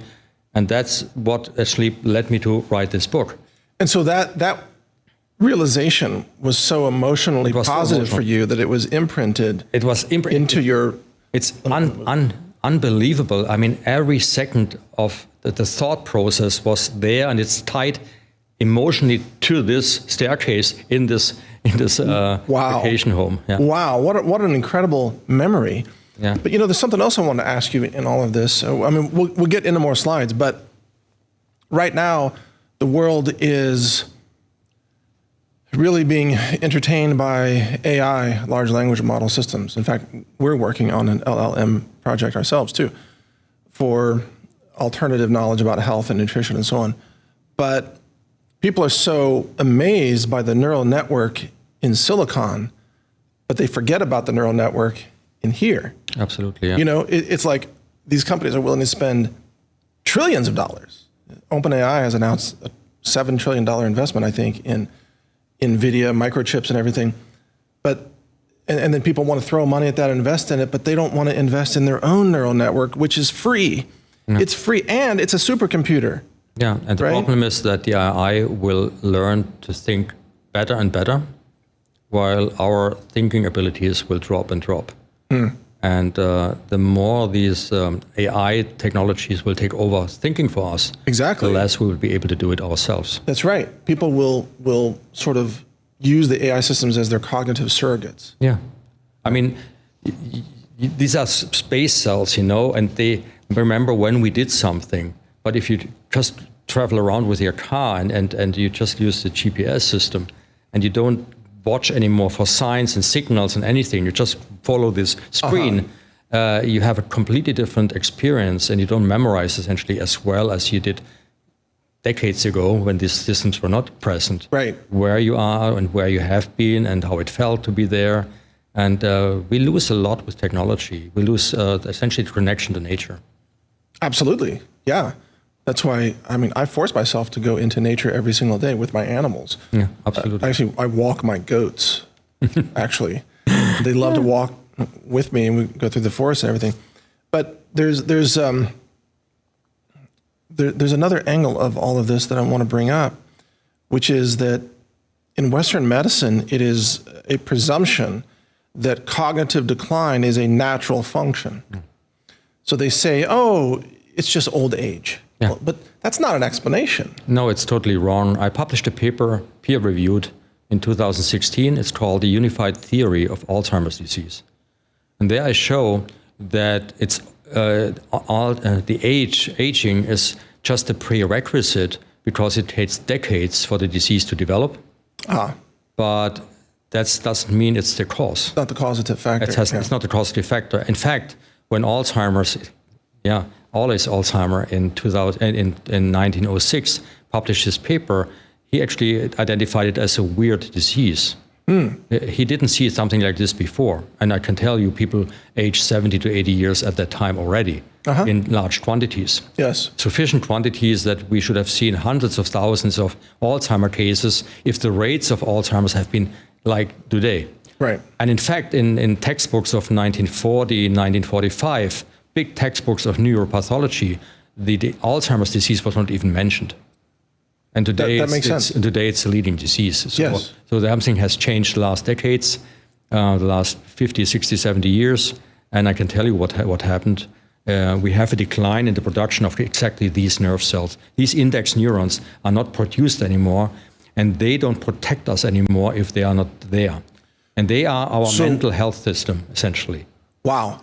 So what is interfering with the neurogenesis production of these? I would come to to answer this question in a second. Okay. I actually have a slide on that. Okay, please. But I would like to show you first why they are so important to us. They are not only important for us that we memorize things individually and can separate one information from another one. For example, when we have to think, they're very important that when we develop a thought, we have many alternative thoughts in our brain. Sometimes they're only slightly different, thought one from thought B and thought C when we solve a problem. And we have to decide maybe later on which of the thoughts is the one we want to follow. So it's almost like an evolutionary process. We have all these ideas, they pop up in our brain. We have to memorize these popped up ideas instantaneously and long term. And the only part of our brain that can do this is our autobiographical memory center. Only the hippocampus can do that. So we wouldn't be able to develop any idea, any plan, it wouldn't be able to process and evolve any constructive model of anything if we hadn't had these cells. But that brings up a really important point, since these cells are being suppressed. And many of us notice across society that people are suffering personality changes, they're losing rationality. I have seen people who have lost job skills. And I believe it's related to these injections, by the way. Yeah, absolutely. But I'll come to that in a second. Oh, okay, I will actually show that to you. I'm sorry. No, you don't have to be sorry. It's really important. But what also important is this happened already many, many years before. It started already decades before. Because, as I would show you maybe in this slide here, the function of these index neurons, these new nerve cells that are produced every day, is not only memorizing our own thoughts or anything that we experience. They also have another function. They are the neuronal correlate of psychological resilience. And that's very important. Mental health. Yeah, that we are resilient to stress, stressful events. If they are not produced, resilience goes down, which means that every life event that might make us anxious, that is maybe difficult to comprehend, would lead to depression. So if we shut down the production of these cells, at the same time, depression rates go up. Wow. And to tell you, in 2017 was the highest recorded depression rate on Earth ever. 2017 already. Huh. In 2019, the World Health Organization said in a paper, now depression is the #1 disease worldwide. Really? That means if you reverse the argument, in 2019, in summer, we had the lowest production rate of index neurons in the hippocampus. Huh. Another thing that these cells do, they are the neuronal correlate of curiosity. If you shut down their production, animals stop being curious. They don't seek novelty anymore. Well, they just sit around and run in circles, but they don't move around and roam around and check out the environment, which would be important for their survival. Yes. They wouldn't do that anymore. But we see this in humans now. There's no curiosity. They watch the Super Bowl, basically. Yeah. But there's no curiosity. Even journalists aren't curious about asking questions anymore. There's no curiosity. But to be curious, you also have to have psychological resilience. Because when you are curious, you enter new space, new areas, and you might not like what you are seeing. So if you don't, so you have to be prepared for that. You have to accept that the new information might be stressful. So you need psychological resilience to be curious. Oh, this explains censorship. They don't want to be exposed to any new information that might cause psychological stress. No, I think they want to stress us, but they have some other idea behind that, and I'll come to that in a second. Okay, but I mean like the safe spaces of the political left. Oh, I see. They want to have a safe space where they have no information that contradicts their current belief system. And in order to do that, they have to censor all other voices that might challenge that. Yeah, it's difficult to accept different opinions if you have no resilience. Right. Yeah. And then they say they're triggered. Everybody's triggered now, triggered by the slightest thing. Yeah. So but the slightest thing that is worrisome could cause depression because you have no resilience. Actually, every antidepressant that is on this planet right now and distributed to people, every antidepressant has only one function, essentially, that is activating adult hippocampal neurogenesis. Interesting. So if you block adult hippocampal neurogenesis in an animal by chemicals, by radiation, by whatever, genetically, then no antidepressant would work anymore. Oh, interesting. It's just so the serotonin reuptake inhibition would not work anymore. But it affects. Serotonin is essentially a growth factor for neurogenesis. Got it. And activate. So when they keep more serotonin concentrations flooded in the brain, then it allows these cells to develop more. Yeah, you have a higher production rate. But then, why is it that, like when I grew up, we were all very resilient. We were outdoor kids. We didn't get triggered by anything. And that trait has stuck with people like myself and perhaps you as well, and the people that we know. But then there's another segment of society that has lost the ability, apparently, to generate these cells. What's going on? Yeah, I come to that in a second. Oh, okay, I'm sorry. I just want to maybe finish very quickly what all the functions are of these cells. Okay, go Because once you understand that, you will understand the consequences of that much more deeply. Okay. So the other thing that, of course, is that if you are curious, you make new experiences. And if you are making new experiences, if you're not doing the same thing all over again every day, then you increase your individuality. And the broader your individuality is, the more your personality has personal experiences, the more creative you can be. Yes. Okay? And the last thing that I discovered, I just I'm in the process, hopefully, to publish a paper. It's in the peer review process right now. In 2002, there was a Nobel Prize in what is called economics, given to a psychologist, Daniel Kahneman. And he discovered that we have two thinking systems, a very fast one, which acts more or less stereotypically, just doing repetitive what we always do, essentially also working with, I would say, a behavior that is almost like genetic, like instinct. Yes. You know, for example, if you have no resilience, there comes something fearful, your instinct tells you, go to the group. Right. Find shelter. So like cognitive shortcuts. Yeah. that mostly get the right answer quickly because you might have to make a decision quickly. Exactly, but you are not thinking about it. Right. It's more like a reflex. Right. And but there's another system. It's called System 2, which requires energy and is real thinking. And for this distinction, he got the Nobel Prize for this discovery, because in certain situations it's better to think. Yeah. Right. And like you're creating economic policy. But the point is, the System 1 is always active. It's a default. That's how we work by default. System 2 has to be activated by gut feeling. You have to have a gut feeling, an emotional sensation. You need to activate your thinking process.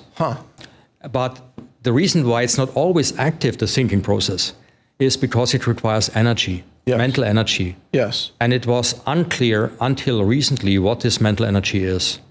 And I'm just in the process, I've just submitted a paper where I show that these cells are the source of the mental energy. See, that's interesting also because, in evolutionary biology, the energy efficiency of the organism is strongly tied to its survival capabilities. Even though the human mind is an all-purpose computational system, it still requires a very high proportion of caloric energy in order to function compared to other animals that have simpler brains. 20% of our metabolic energy goes into the brain. So if you're running your brain at 100% all the time, well, I think our brain is adapted to this 20% because it was always 20%. Right. And it was actually shown that it doesn't matter if you think or if you don't think, the mental energy that you use up is not much different. Oh, the caloric energy is about the same? Different. Actually, it was a mistake up to about 10 years ago that people thought the mental energy required for System 2 function, that means for thinking, is actually metabolic. But it's not? It's not. Oh, okay. Because I was thinking that too. Yeah, I was thinking that too for a long time. But it was shown, and I show it in my paper, and I'll also show it in this book actually here, in the indoctrinated brain. It's something else. What you need to be able to put your thoughts, if you invest in thinking, every detail of your thought process needs to be stored. And only the autobiographical memory can do that. So, but if you're running out of index neurons, then the thinking process would start overriding previous experiences. And the brain tries to avoid that. And then the person would say, it's just too hard to think that. Yeah. To go through that. The technical term is ego depletion. And you might notice that. I notice it every day. I work hard mentally the whole day. I have a lot of System 2 activity during the day. Writing a book is System 2. Exploring new scientific ideas is System 2. Even social activities are System 2. Right. And after a few hours, well, my index neurons are used up. I feel that. And I start to be what we call ego depleted. And this ego depletion is my signal to go to bed and sleep. And while I'm sleeping... Then during sleep, the source, essentially the energy source, the number of new index neurons starts to grow. And their number is essentially my new energy that I have for the next day. Wow. And that's my theory, and I'm just hopefully being able to publish it. That is really fascinating. So here I put it already in there as if it were essentially a proven task, but it's the mental source to think. So if you shut down this, what I call here, this mental immune system, all these functions together are our mental immune system. So if you want to attack people and shut down their ability to resist what you want from them, you have to essentially only do one thing: shut down the production of these nerve cells. And that's interesting. That's the target. Let me translate this to pop culture, please. And let me ask my producer. You remember in Star Wars they were trying to explain the Force, like how the Jedi has the Force, and I think in one of the later movies they came up with they introduced the concept of, I think they called them midi-chlorians. It was supposed to be some kind of substance that Jedi had that would give them Jedi powers. I think. Am I right? Oh, I can't hear my producer. I don't have my earpiece. I think they call it midi-chlorians. Okay. And it was just a made-up substance that gave you Jedi powers. And if you lost your midi-chlorians, you couldn't be a Jedi anymore. But you're saying that the neurogenesis of these index neurons gives you sort of these powers I was almost wanting to call them superpowers because it is pretty impressive. It's a superpower. It's the superpower which made us the dominating species on this planet. Exactly. Because we need our autobiographical memory, for example, to judge, to learn what other people want, how they behave, how we have to interact. We have to use system. We need system 2 to find out in a socially conflicting situation how to act best, not to be killed, right? Maybe, So, all our social skills are based on this mental immune system. What part? Sorry. Well, I'm sorry to interrupt, but I'm just so curious. Well, no, of course I am, but it's fun. What part of the brain does the simulates the world? Because there's and I'm good at this, doing physics simulations in the brain to consider, like, if I do this, these things are going to happen, or if this happens, this is going to happen. Surely there's like a simulation. That's the hippocampus. That's the hippocampus. Yeah, because it's not only let's say, an image of the real space and time. Yeah. So the hippocampus ties all our memories, everything that we have experienced in the space-time continuum. Yeah, the 4-dimensional space-time continuum essentially is represented by these index neurons. Okay. Yeah, the space and the time neurons. Okay. So it's space and time, and everything that happens in space and time. But even future events, plans, things that we plan, are essentially memorized by new index neurons.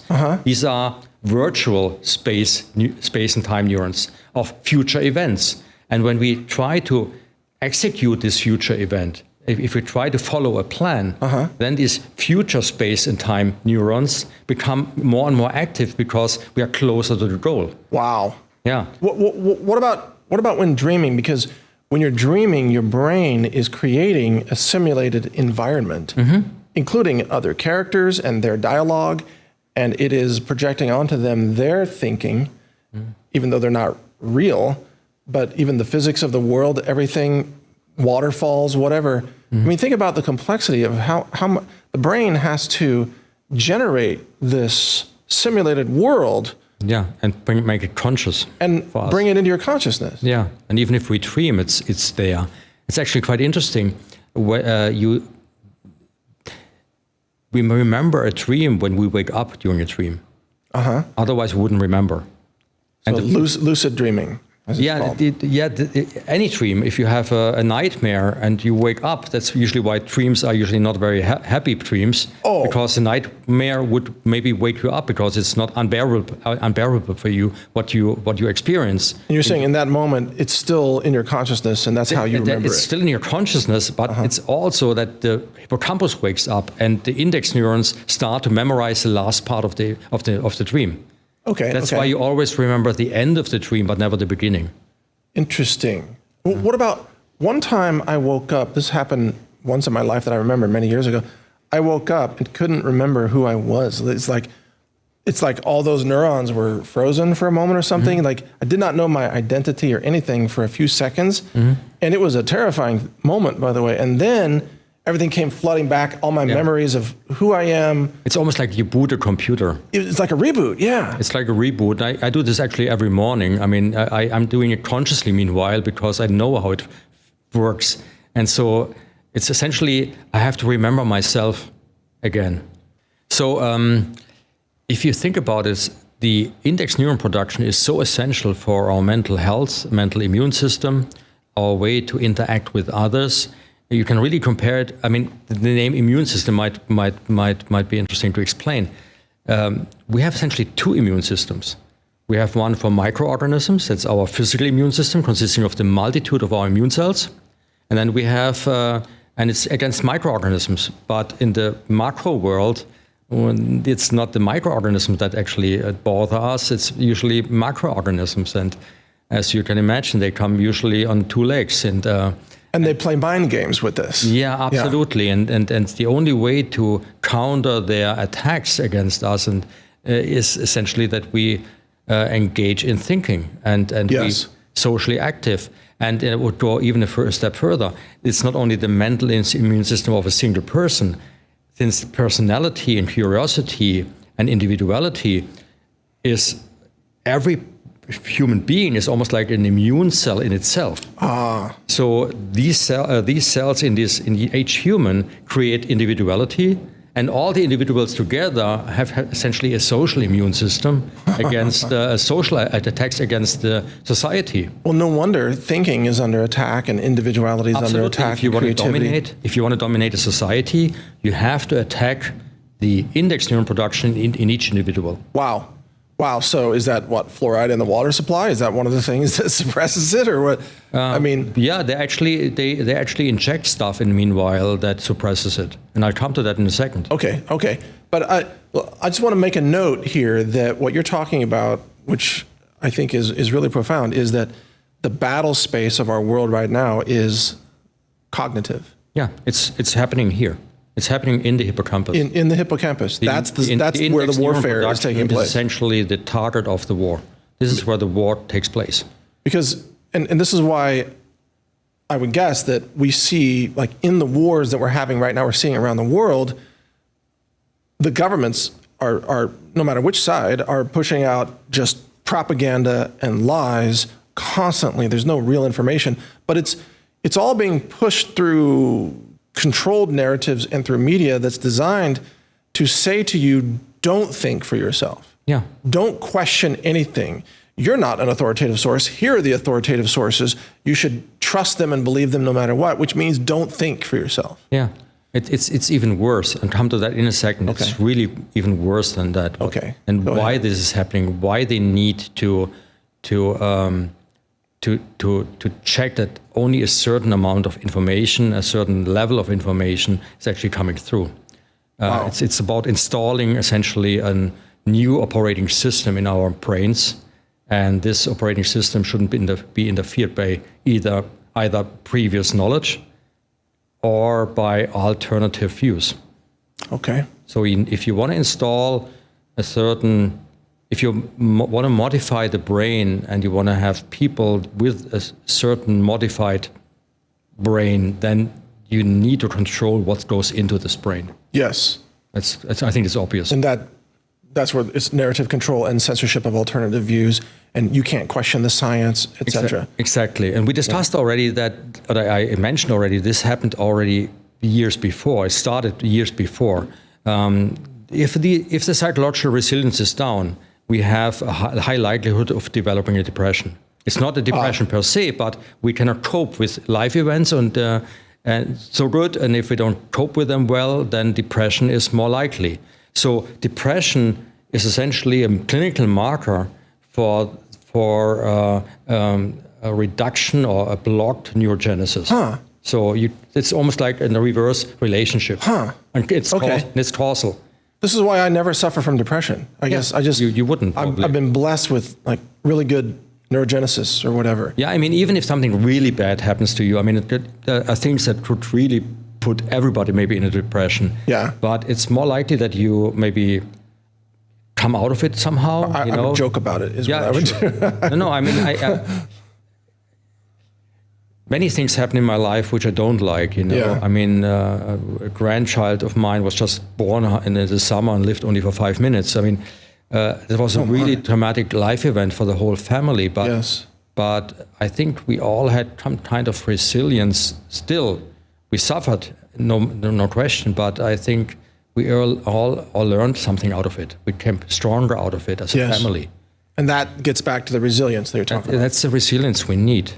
And I show you actually why there's a compound out there, an essential compound, which actually was shown to help when you lose a family member to get over it better, not falling into depression more likely, when you just take this compound. And it's a natural essential compound. I come to that. I will remember, my autobiographical memory will remember when we come to that. But okay. I won't step I want to know about that because compound. But I can't help but ask another quick question. Why is it that there are very high IQ people out there who are also extremely gullible? Mm-hmm. So the IQ is essentially measured by the number of things you can juggle in your short-term memory at the same time. And this takes place, according to modern theory, in the frontal brain. And so we can have a high IQ even without an hippocampus. I mentioned already Henry Molassen. Yes. He did, without the hippocampus, he was IQ tested, and his IQ was 112 like before. Interesting. So he didn't lose any IQ. So IQ and system 2 thinking has nothing to do with it. Interesting. So even though maybe if you engage system 2 and start thinking, a high IQ will be helpful, no matter what. But it doesn't mean that you engage system 2 if you don't have it, or if you're not willing to do that.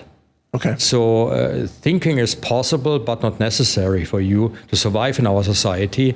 And most people with a high IQ maybe have maybe go to physics or whatever, study something. But then at a certain point in life, maybe their work becomes routine on a high level, of course. Yes.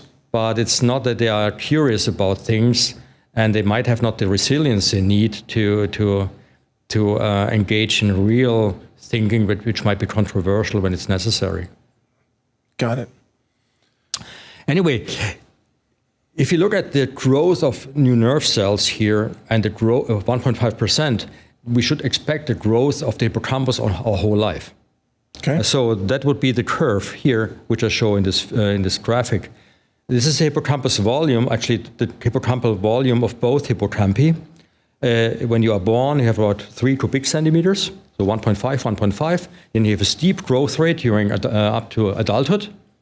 And then you have a 1 to 2% growth rate the rest of your life. That would be natural. Okay. But if you look at gene bank data for, let's say, 20,000 Brits, British people, which was done in 2019, that's the growth rate. It's actually a shrinkage rate. Wait, how was this determined? They looked essentially at the hippocampal volume at every age. Yeah. And you see that at every age group, instead of having a bigger hippocampus with growing age, becoming smaller. I mean, they're actually losing. Yeah, we are losing 1.1% brain mass. Instead of winning 1.5% of brain volume in the hippocampus, we lose about 1.4%. And that was British citizens? Yeah, but there are studies all over the world. It's just a very comprehensive study. That's why you use the data. Is that why the British military, nothing works? The missiles don't launch and the propellers don't turn on the aircraft carriers? I don't think we should maybe... you can put that one on me. Yeah, that's my comment. That's me making a joke. Yeah, okay. It's a funny joke, but to be perfectly honest, I think this is what we would see in every nation, because the reason for that is our lifestyle, and this doesn't differ too much from one country to the other. Right. No, I would agree. In fact, I would almost hate to see that chart for Americans, because I live here, I see what's happening. There's a cognitive decline. Deficits which cause hippocampal shrinkage, which are even more severe in Americans than, for example, in Germans. Oh yeah. For example, the omega-3 index. The what? The omega-3 index. It's the amount of omega-3 fatty acids required for hippocampal growth.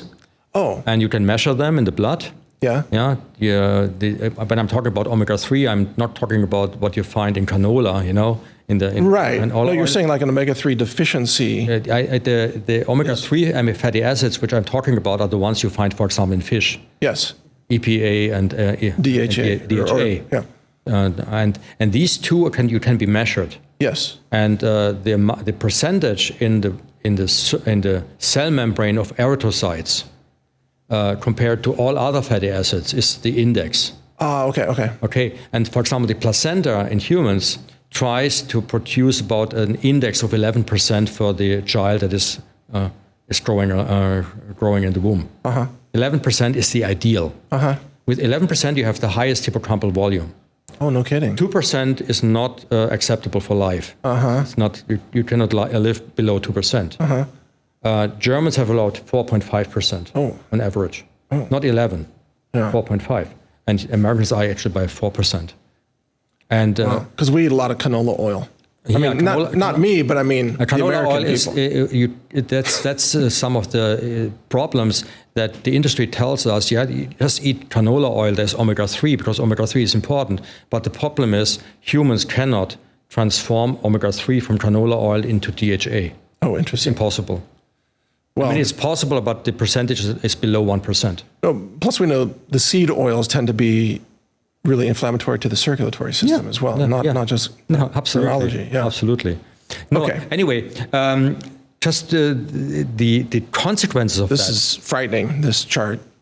The consequence of that is, of course, and this is only the tip of the iceberg, we have chronic exhaustion in society. Yeah. We have people are ego depleted already when they wake up in the morning. Oh my! Because the production is not going on overnight. You know, we have major depression as the number one disease now in 2019, and Alzheimer's disease is now number 3 or number 4 worldwide as the cause of death.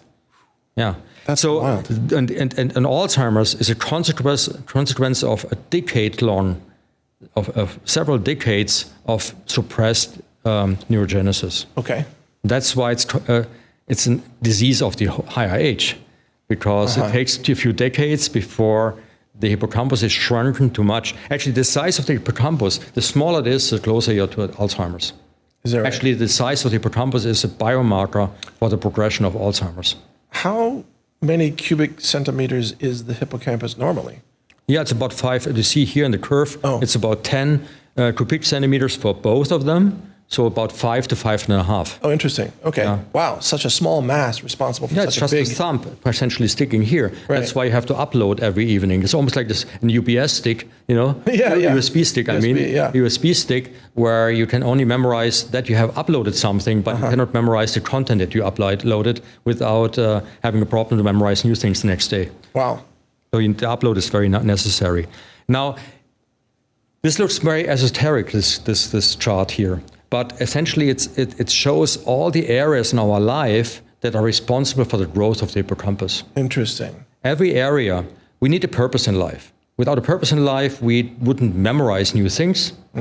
We wouldn't explore new things. We wouldn't be waking up in the morning and doing something novel.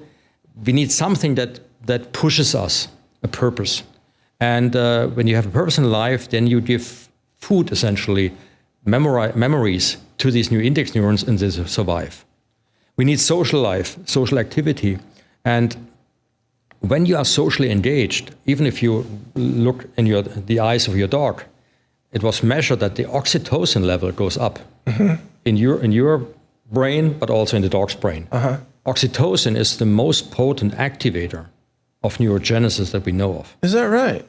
That means if you shut down social interaction, you reduce the oxytocin level, and the hippocampus will shrink. Isn't that the hormone between mother and child also? Absolutely. Among sheep and cattle and everything? Oxytocin is the hormone that actually activates the birth process. And so it spurs neurogenesis in the new offspring. Yeah, it's very important, but it's particularly in humans. You have to think about it. The child that is born has no survival potential at all if the mother wouldn't care for it. Right. But the love of the mother to the child, the bonding requires memory. Yes. And the more the mother memorizes from these moments, the longer and more deeply is the bonding. And the stronger is the bonding. And that's why oxytocin is so important. It has this dual role. At one time, one function is to activate the birth process, the contraction of the uterus. At the other side, you have this activation of the memory center by producing more neurons that will make a lifelong bonding between the mother and the child. And this is experienced by the mother as love for the child. Absolutely. A strong desire to protect my child, even though it's the same when you don't rationally know why. When you bond with when pairs come together, men, women, or whatever. You know, nowadays it's more. Everything is possible. But the point is, if you meet people and you connect very closely, oxytocin is the bonding hormone, and every bonding relies on memory. When you can't bond to anybody, you can't remember. Right. Obviously. I wish we could selectively, though, forget certain people. No, but I'm kind of an anti-bonding. Another joke, but it's. Even the traumatic memories are really critical for our formation of who we are and our experience. Absolutely. If we were to try to delete every bad thing that happened in our lives, we would probably make those same mistakes again. And we would not be who we are. Wouldn't be a good thing. Yeah. No, it wouldn't. That's right. And this dual purpose function of hormones you see in the whole charts here. For example, when you sleep, melatonin is responsible for deep sleep. At the same time, melatonin is anti-inflammatory. and activates neurogenesis during sleep. Interesting. It also fights COVID, by the way. Yeah, You've seen that. Yeah, that's interesting. I believe that. Yeah. And look at physical activity. In former ages, in the Stone Age, when you had to go out to survive, and when you go out and you go hunting or fishing and gathering or food, you have to remember where you have identified something. Where was a danger? Where was something you could eat? And so it's clear that physical activity needs to signal to the brain, produce more nerve cells. You know how it works very easily. When you're physically active, you become stronger physically. Yeah. Your body produces a growth hormone, erythropoietin, many hormones. Over a dozen I have identified, which are produced, which make us physically stronger. At the same time, each one of them activates neurogenesis. Interesting. So again, dual function.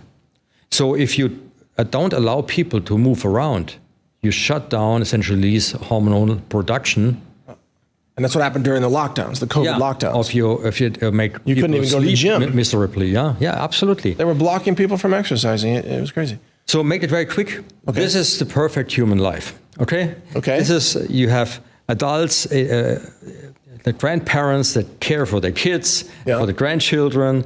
You have enough sleep as a child. You play with others. You go out in the sun. You jog. You do sport. Whatever. You go walking around. You get your vitamin D. You bond to your kids. You have social activity here. Even stretching each other's back, like these pavians. I think pavians are doing. Yeah. That physical contact activates the oxytocin. Of course, we need food. All kinds of different food. And so this is how it should be, and I want to make it short. This is when the hippocampus is happy, that's why it's green. Okay. And this is reality, more or less. It looks total. That's how our modern life. Now it's like now that's our modern life. We don't eat enough fish, of course. Bad food, processed food, isolated people. Yeah. Nothing to do. Sedentary lifestyles. Yeah, no sense, no purpose in life, and when you're older. In school, your kids are woken up at a time when they should sleep. To be conformed with our modern industrial life, and so forth. Or we do multitasking, which is another bad thing. Anyway, this is the cause of shrinkage. And then, of course, we get chronic exhaustion and Alzheimer's. And this was already happening before 2020.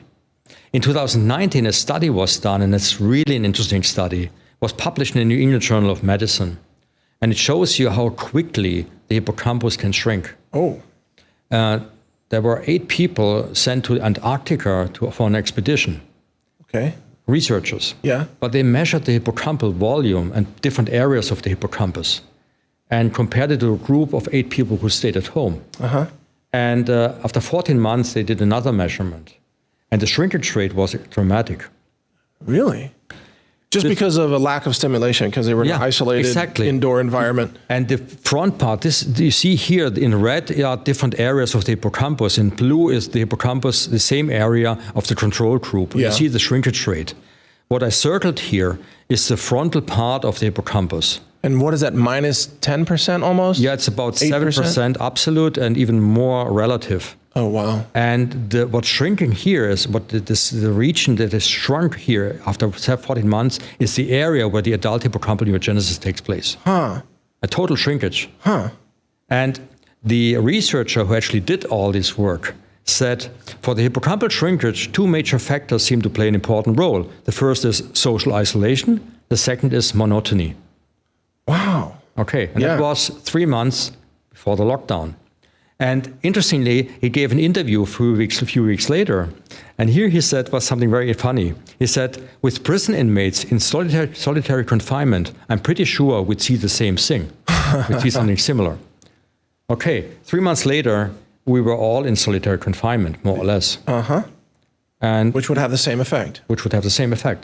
So by locking us down, the powers that be were able to zap people's individuality, creativity, cognition, memories, the ability to reason and navigate the world around them. Exactly.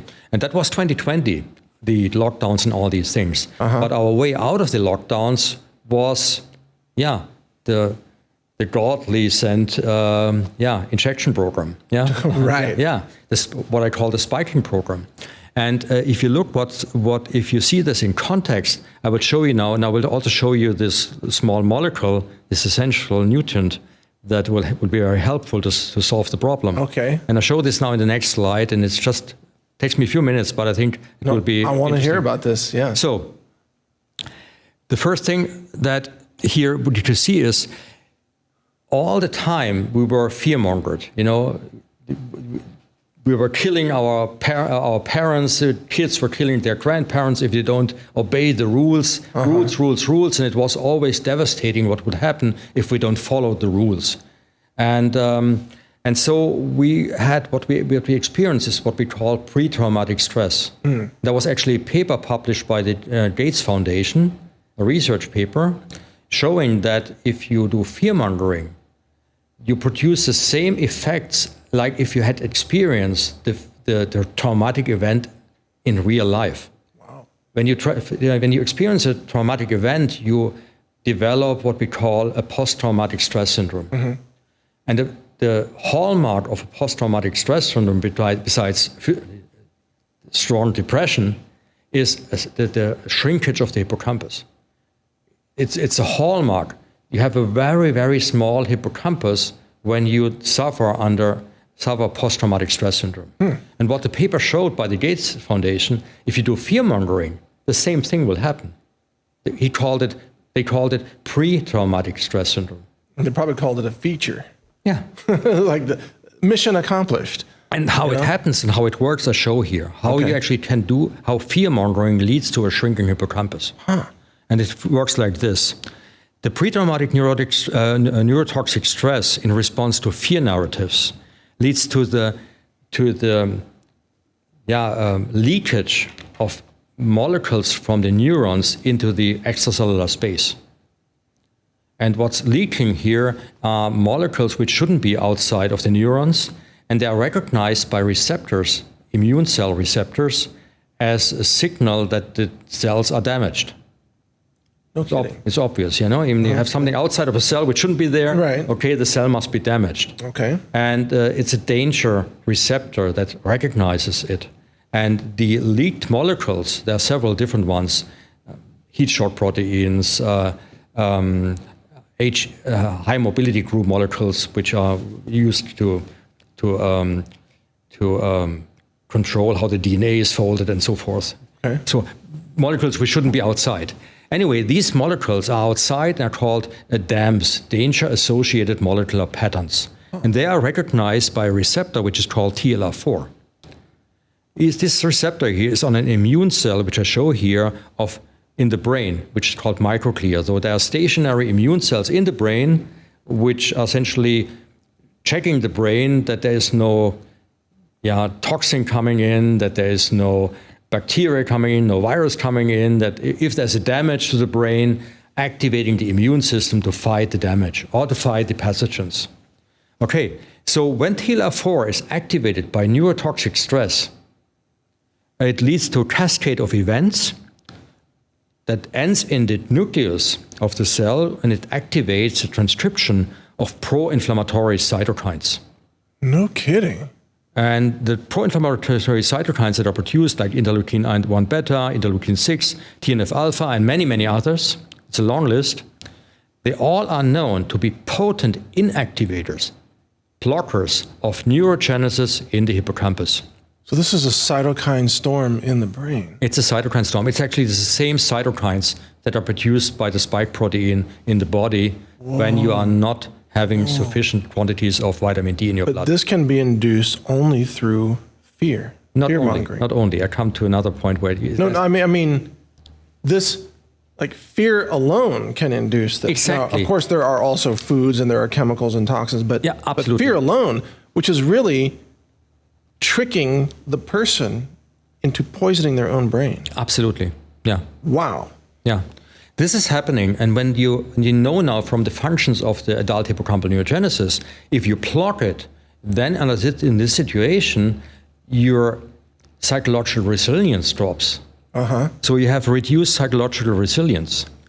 And when you have reduced psychological resilience and the fear-mongering continues, this process becomes even worse.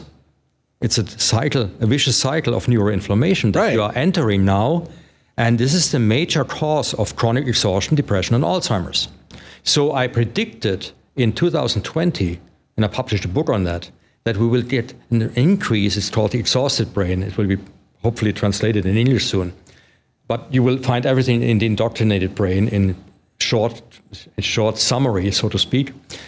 But I predicted in 2020, based on the things that are done to us as a society, and in response to the fear-mongering, that we will get an increase in depression rates. And actually, there are papers out there, one was published in Lancet, which showed that compared to 2019, you remember, highest rate of depression ever recorded, to 2020, we had an increase of threefold.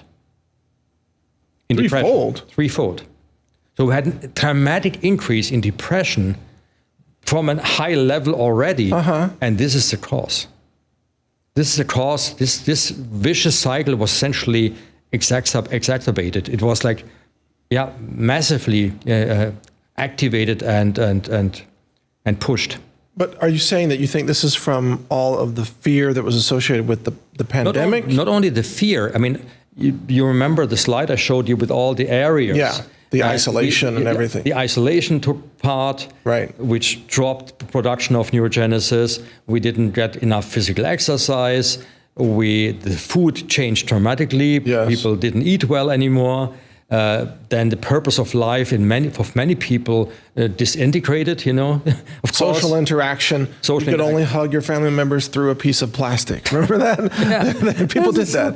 It's so weird. Now and then, of course, the purpose in life. I mean, many people had to shut down their businesses. Yeah. And there was no clear indication that there's hope that they can start again in any time soon. Right.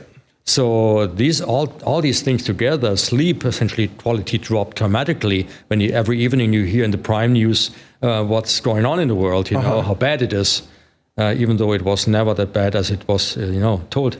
But let me ask you this: you talked about how the hippocampus can shrink quite rapidly with lack of stimulation in the areas that you mentioned. What about the reverse? How quickly can you regrow the hippocampus? It actually works quite well. I've seen a paper by Bredesen, for example. He's a researcher on I don't know his first name. Is it Alan? I'm not very good in names. Actually, names is not a hippocampal function. Is that right? Yeah, names usually, if they don't come with a lot of emotion, then you don't learn them. Oh. And well, we could curse at the person. You're thinking maybe we could tie emotion to it or something. Yeah, I mean, if you learn to know somebody who you find either very dangerous or very nice, then you most likely remember the name. But if it's more neutral, then there's not a We could add like a layer of Tourette's syndrome. Every time you want to remember somebody's name, you just tell them to go F themselves, and then you would have a strong emotional event. Yeah, right. Yeah, and then there's the answer. Yeah. Maybe I should ask people when I meet them the first time to punch me in the face. Yeah, like slap me or something. Yeah, then I'll remember you. Yeah. Okay, we're kidding around. As long as not everybody's doing it, then it becomes confusing again. That's true. Yeah, you would have to. Not enough signal to noise ratio right there. Each one gets a slap to noise ratio. We would call that. Yeah. Anyway, many things happened. The fear mongering was part of that, and of course we had a susceptible community to begin with. In 2019. With a low production rate and a shrinking hippocampus, and this was aggravated dramatically. And then this was 2020, but there was a situation 2020. And the only way out of this whole conundrum, of this whole problem was, get this injection. Yeah. That was your way out. Right. But it was, I don't know how to say this in English well, but it's like in Germany would say you essentially get rid of the devil and you get the Beelzebub. The other rendition of the demon. Yeah, exactly. But how would you say that in German? I love to hear other languages. Yeah, you essentially get No, how would you say it in German? Really? So now I have to switch to German. That's actually difficult right now. Den Teufel mit dem Beelzebub austreiben heißt das. Oh, wow. Also you essentially use the Beelzebub to get rid of the devil. Okay. Yeah. which essentially changes nothing. Sometimes in English we say out of the frying pan into the fire. You've traded one emergency for another. Exactly, and that's exactly what's happening here now, and I show it now in the next moment. Oh, okay. So what's happening now is you get only rid of this whole, fear-mongering process. You get rid of the COVID pandemic if you get this injection. Right. Okay, so you get this injection, and here we have the spike mRNA injected in your in your body, and you produce a lot of spike protein. The spike protein, as we know, has been modified. It has a furin cleavage site, and of course it wasn't the virus for whatever reason. They left it. Gain of function. Yeah, gain of function. And funnily, even though it's from the immunological point of view not really necessary, they left the furin cleavage site in the spike mRNA, so that now this dangerous furin cleavage site, which allows the body to not only produce spike, but to cleave it and release the S1 subunit, it was left there. It was engineered into it. Yeah, but they could have removed it. I mean, they always told us, well, it was gain of function research, of course, and it's necessary as long as it's in the lab, it's not dangerous. Then this virus, stepped out on purpose or by accident or whatever. But when they started with the injection program, they had many decisions to make. They could have made the decision, for example, not to use a spike protein as an immunogen. They could have used something else. Sure. They could have used something else than mRNA. They could just produce the protein, nucleocapsid, for example. Inhalation, ready, finished. But they used the spike protein, they used the mRNA, and they left the furin cleavage site intact, which they shouldn't have. But they left it intact. And what happens now? The spike subunit, the S1 subunit, is able to enter the brain. It is able to cross the blood-brain barrier. And it was shown it does very efficiently. Yes. And now we have the spike protein S1 subunit in the brain. Okay. Oh boy. And the spike subunit is called a PAMP in accordance to the DAMPs. It's a pathogen-associated molecular pattern. Actually, the TLR4 here shown recognizes the S1 subunit very efficiently. Actually, it is born with the ability to recognize. We are all born with the ability to recognize the S1 subunit. And also animals like mice, rodents are born with this ability. So in a sense, that means the same receptor in rodents and in humans recognize S1 subunit because coronaviruses were already around when we had the common ancestor of rodents and humans, like 100 million years ago. Yeah. So they are there forever, and our immune system doesn't have to adapt to it anymore. It has already learned hundreds of millions of years ago, maybe that the S1 subunit is dangerous and should be recognized. And this danger receptor, TLR4, recognizes the S1 subunit and activates the same program. Wow. And by activating this program, it shuts down neurogenesis again. So we are not saved in 2021. We exchanged one evil with the other. And since people's bodies continue to manufacture the spike protein with the furin cleavage site, like you said, then your body has been programmed to be a weapon against your own neurology. Absolutely. And what the term is not depression and Alzheimer's, of course, are also a cause of that. But the real term nowadays used is spikopathy or brain fog. So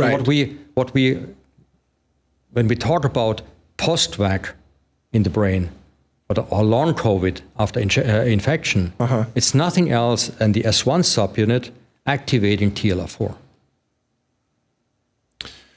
In addition to all the other effects, myocarditis and things like that. That's outside the brain. Right, many other, outside the brain. Yeah, of course, there are also different effects in the brain, like autoimmune diseases and increase of Alzheimer's incidence. And also, for example, Alzheimer's in 2021, we had an increase compared to 2018 in Germany of Alzheimer's, new cases of Alzheimer's by 31%.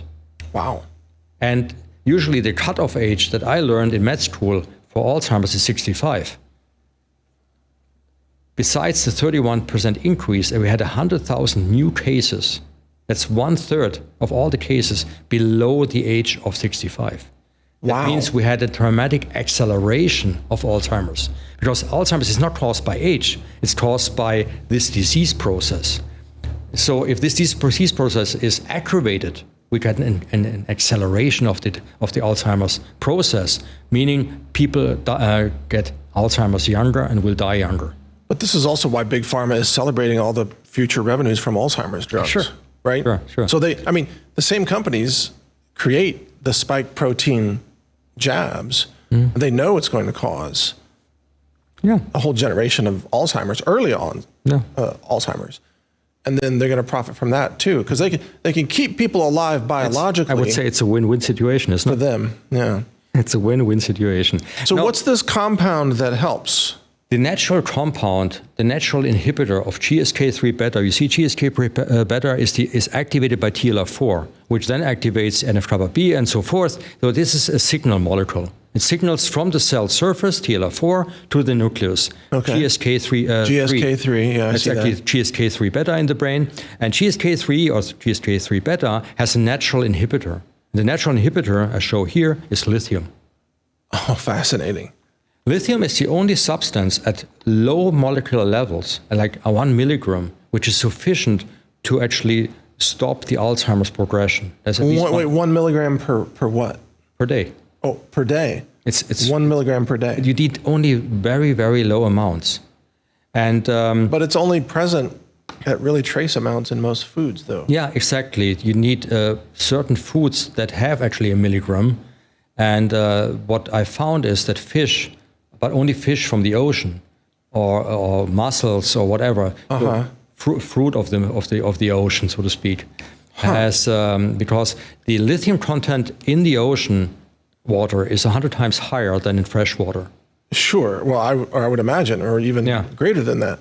And that's why, and it is also, and so when people were forced in the Stone Age to migrate to the ocean because of a huge drought over 70,000 years, caused by an ice age at that time, they lived at the ocean, and it is actually the time when the brain of humans accelerated in its development. And maybe it's not only the omega-3 fatty acids from fish, or the iodine that is, of course, also higher in the ocean. I suspect that the difference is between fish from inland and fish from the ocean is essentially the lithium content. That's fascinating. Yeah. Yeah, because ocean water has all the elements in it, but on the downside, there are contaminants in the ocean, such as mercury. Yeah. Right. Nowadays, it's not advisable to eat too much fish. That's why you should actually eat lithium as a supplement. Can you get lithium as a supplement? Yeah, absolutely. The funny thing now about lithium is, it's a sad funny. The sad funny about lithium is that it's an essential trace element. It was shown to be an essential trace element in pretty much in every animal it was studied. For example, fruit flies, if you give them low-dose lithium, their life expectancy is about 30% higher. Really? Of course, if we block here GSK3, we have an act. Not only do we block the blockade of neurogenesis, we actually activate neurogenesis. Lithium was shown to activate neurogenesis. Lithium was also shown to activate the process of what we call autophagy, or autophagy. Yes. How do you pronounce it? Yeah, autophagy. Autophagy. Yeah. And also microautophagy. It was actually proposed in a paper I just read that lithium might be able to even get rid of by microphagy in the brain of spike protein. Wow. I mean, not lithium itself, but activating this process. Right.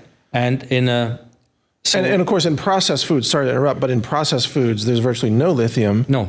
Because the minerals have been processed out of your typical cereals and breads and all these things.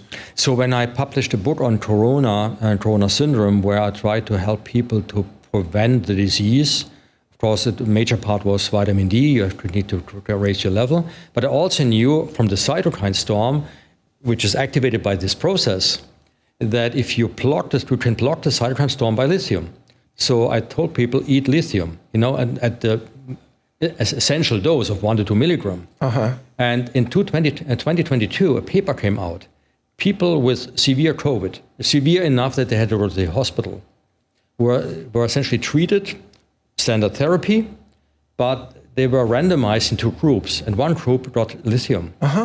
And a few days after they got lithium, the cytokine storm was done. No kidding. It was over. Wow. The time the lithium group spent in the hospital was only half of the non-lithium group. The control group spent twice as much time. And in the lithium group, nobody died. Nobody had to go to intensive care unit. And in the control group, I think about 7 or 8% died.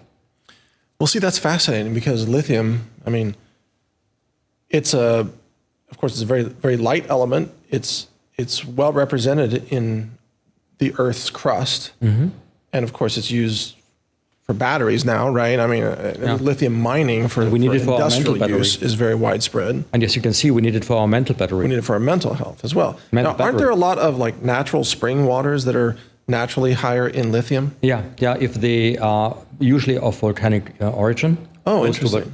Then they have a higher content usually. Which also means that it might have also contaminants, of course. Sure, yeah. But the interesting story is, for example, 7-Up. 7-Up got his name because 7 is from the major isotope of lithium, is 7, the molecular mass. That's where the 7 comes from. And the mood goes up when you drink it. But it was the 7-Up. Oh, like uplifting. Uplifting, exactly. So there used to be lithium in 7-Up? Actually, the source, the fountain name was Lithia of 7-Up. Oh, but they are not allowed I think they're not allowed to use this water anymore because lithium is not good for the technocratic narrative introduced in our brain. Of course, Coca-Cola used to have cocaine in it. I wonder. I mean, is 7-Up the lithium drink? Is that the gateway drug to the cocaine in Coca-Cola? And is there like a fentanyl soda now? Yeah, I mean, some things might not actually be that bad for us. Who knows? I can't help but joking around. But it's we have to joke because it's really serious here, and joking helps a little bit to get around the issue. Yeah. But there was a paper. Actually, it was a press release by the University of Buffalo in North New York, and there's also a guy like me who works in Alzheimer's and Parkinson, and he also, like me, showed that lithium would be helpful because these diseases, as we can see on the slide here, are caused by neuroinflammation, and lithium can block it. So does this also explain why lithium is sometimes prescribed to people for depression or mental health? Absolutely. Yeah, it's almost without side effects for that cause. Because if you give something which is essential, you shouldn't expect any side effects. Right. The side effects only come if you go in much higher doses, like bipolar disorders, where by accident they are identified that you can shut down the mood alterations by giving high doses. Let me mention your book one more time here, and just show it on camera. The Indoctrinated Brain is the book. I mean, Dr. Nels, this is just absolutely fascinating. And you can tell I could ask you questions for the next 10 hours, but I know you've already done many hours of interviews today. But the book is The Indoctrinated Brain. It's available at Amazon and Barnes & Noble, booksellers everywhere. There's also an audiobook version available. This is from Skyhorse Publishing. And as you can tell, if you understand the information in this book, not only will it help you navigate how you're being manipulated by global forces that want to, let's say, attack your hippocampus. Would that be a fair way to say it? Yeah. And then you can also protect your neurology so that you can be more resilient, you can have better mental health, better joy, better purpose in life, better creativity, all these things that matter. Yeah, not only yourself, also your children, your parents, your grandparents. It's for everybody around you. You need to know what helps you to protect yourself against this attack against our mental immune system. And it's shocking to me how many layers of warfare there are against us right now. I mean, you presented this whole new kind of warfare that's happening in the cognitive space. And it's a type of war that's not even recognized by most people. No, it's not. And we see only these different wars. We see the war against a pandemic. And then we see a war against climate change. Then we see a war over borders, which might be global wars eventually. At least the threat is in the air. And so we see all these different wars. But for me, all these wars are actually essentially only one war, a war against against the brain. Wow. Because all the fears and all the narratives point in one direction. To solve each of these problems, you need a global government, because not a single government in the world can solve the problem. That's the narrative. That's the narrative. Yeah. And that's implanted in our brain. And if you give me one more minute, I can show you actually why the most fundamental discovery I've made with my book. Oh, please. And go for it. Yeah. This is shown here in this next slide. It summarizes essentially everything what we discussed and brings one highlight, which is very important to understand what I just said, the last few sentences. Okay. So we have this attack on the mental immune system, which means we have a chronic lack of index neurons. We agree on that. The consequence is we have a loss of natural curiosity, which means we are not questioning anything that's happening around us. Right.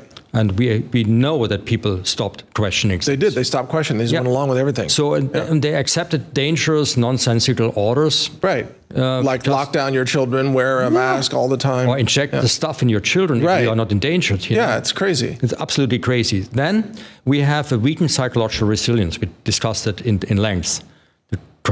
But the consequence of that is you are easily controllable by anxiety. Yep. Then we have the low and dwindling self-esteem. The ego is shrinking. Yes. Because your personality is shrinking, which means you have an increased tendency to collective narcissism. You seek the group, right? No matter what nonsense the group is saying, but you feel more confident being with them together, right? Which we can use actually against this development, because we can say, well, we are the majority now.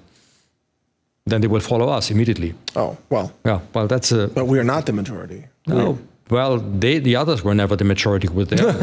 That's true. But it doesn't matter. But we will be the majority. This is the last chapter of my book. I show people who read it how we can become the majority. Okay, awesome. And then we have the reduced ability to think critically because we don't have the mental energy. Yeah. So we are trapped in stereotypical thinking and behavior. Right. So that all leads to an acceptance of objectively harmful measures. And then we have all these brain-damaging life changes. We allow the spiking.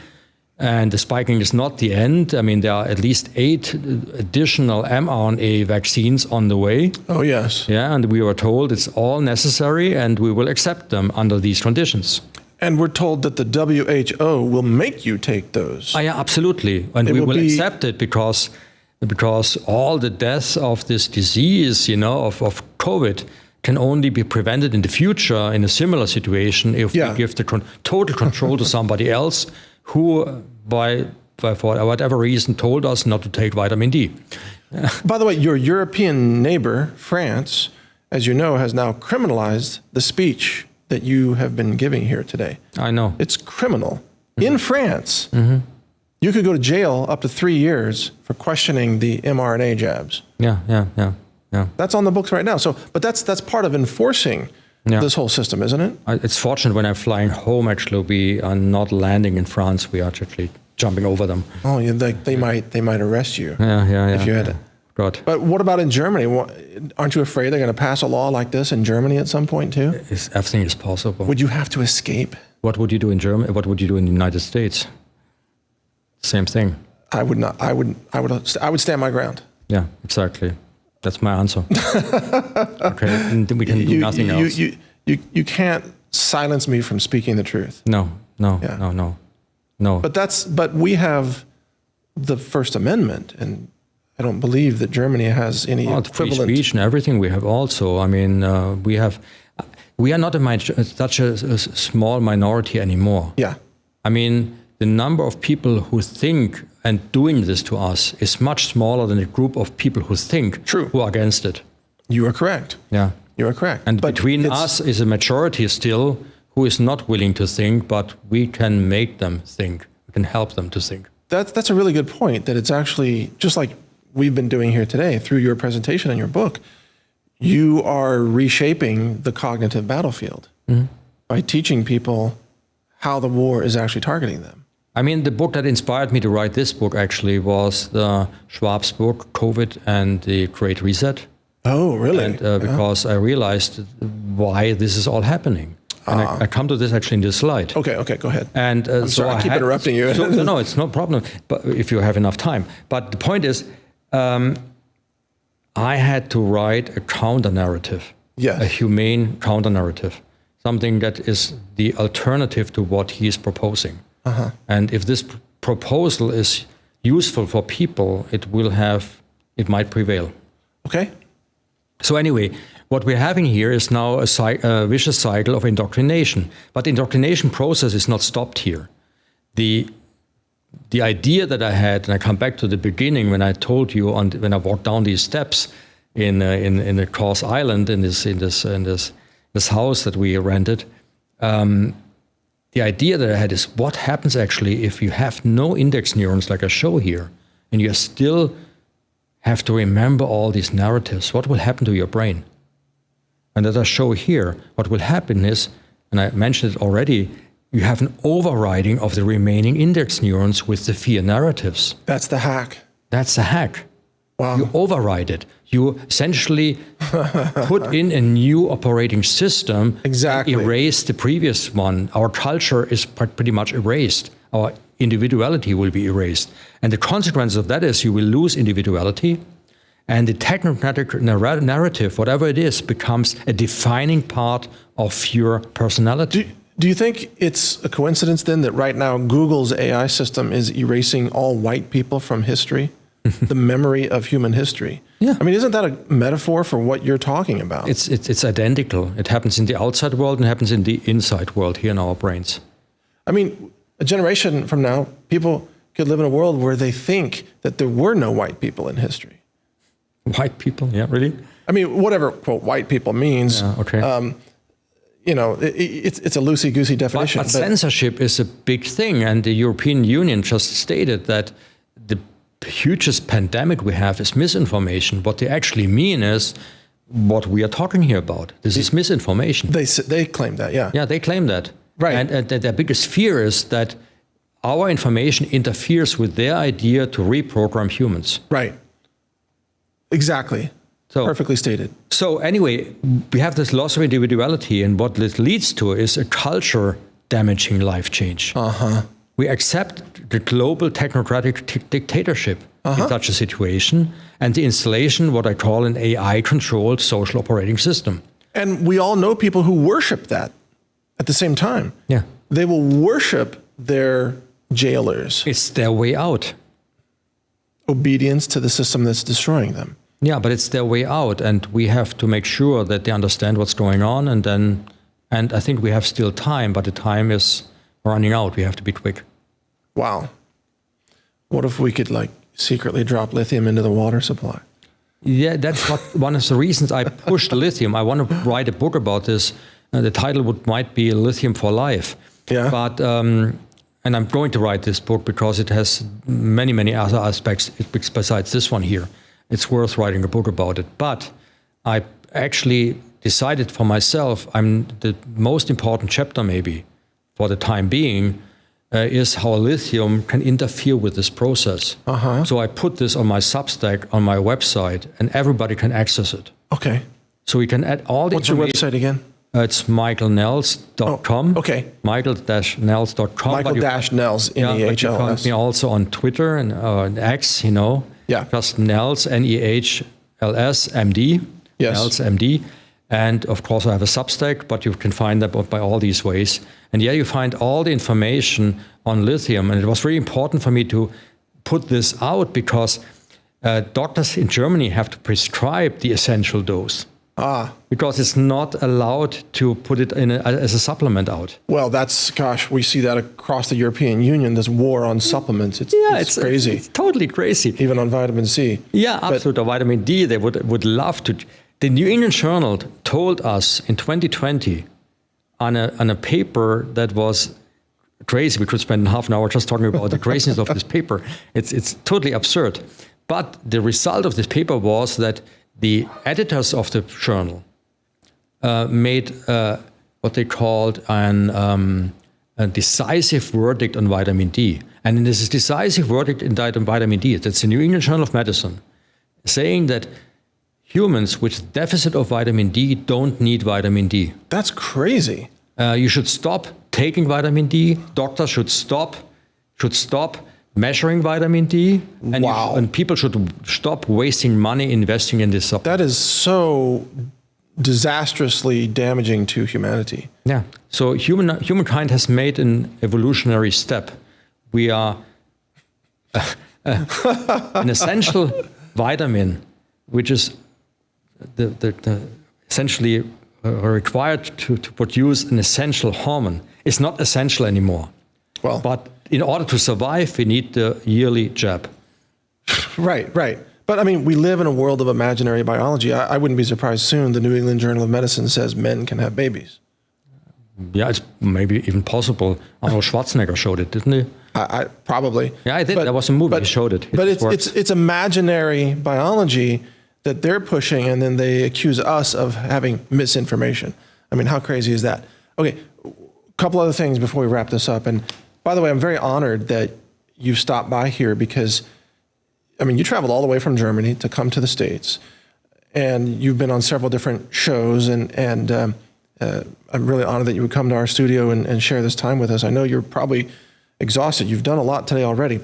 But I just want to mention, when you're talking about lithium, it reminds me of orthosilicic acid, or OSA, which helps the body. Oh, and this is a substance that's naturally found in Fiji water, by the way.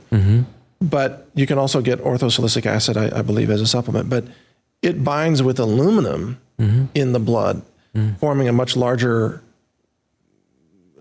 molecular compound, aluminosilicates, I believe, that then the kidneys can eliminate, and it reduces aluminum concentration in the blood.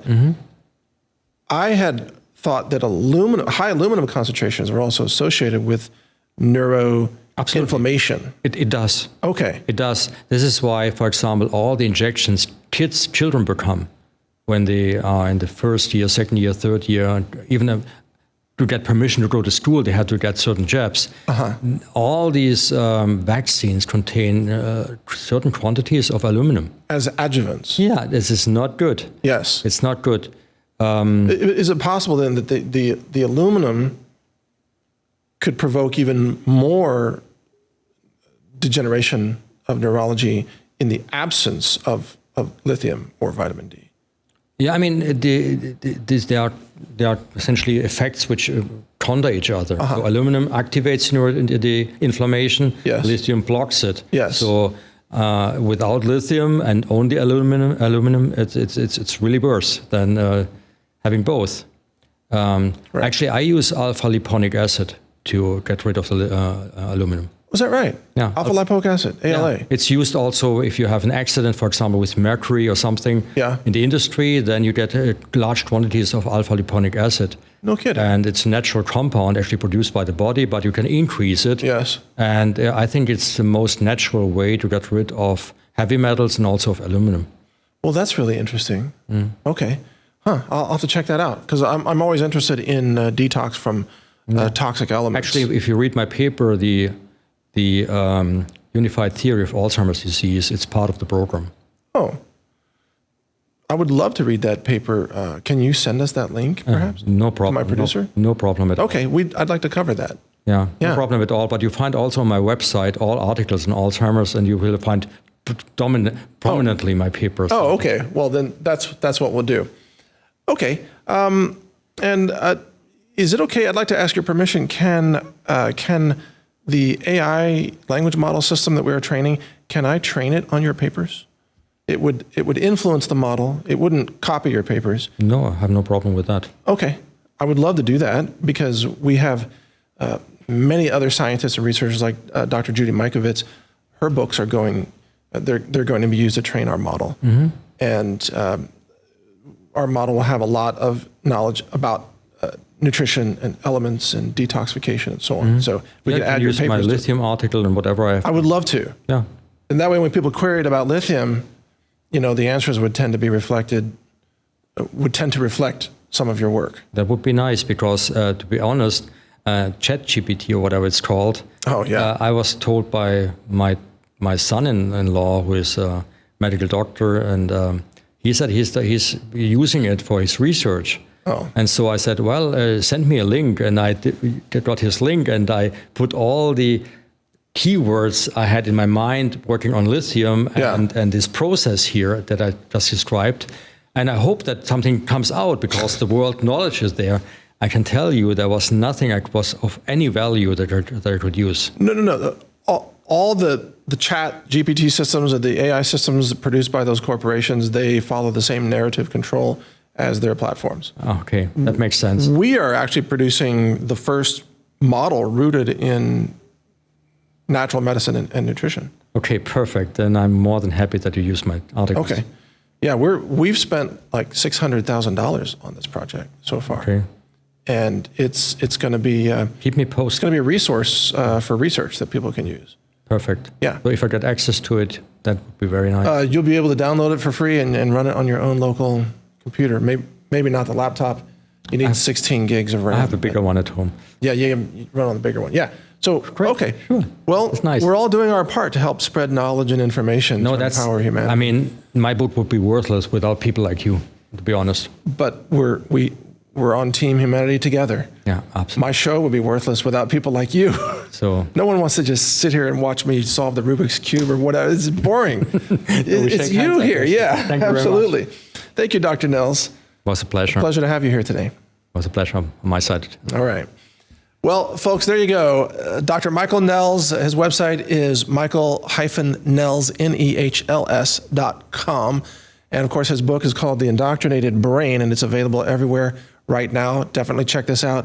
And I interviewed Dr. Nels a few months back. You can also check out that interview on Brighteon.com. As always, feel free to repost this interview on other platforms and channels. And remember, folks, protect your hippocampus. If you want to go back to campus for an education, go back to your hippocampus. That's better than a woke college campus right now. It's the hippocampus. Sorry, I can't help with the word games. That's just no, it's nice.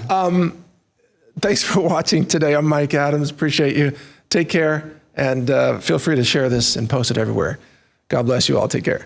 I want to show you what we have put together here in terms of our really popular, now wheat-free, certified organic, lab-tested macaroni and cheese meal mixes. I've got them on my desk here. The way we sell them, it's in a mini bucket format.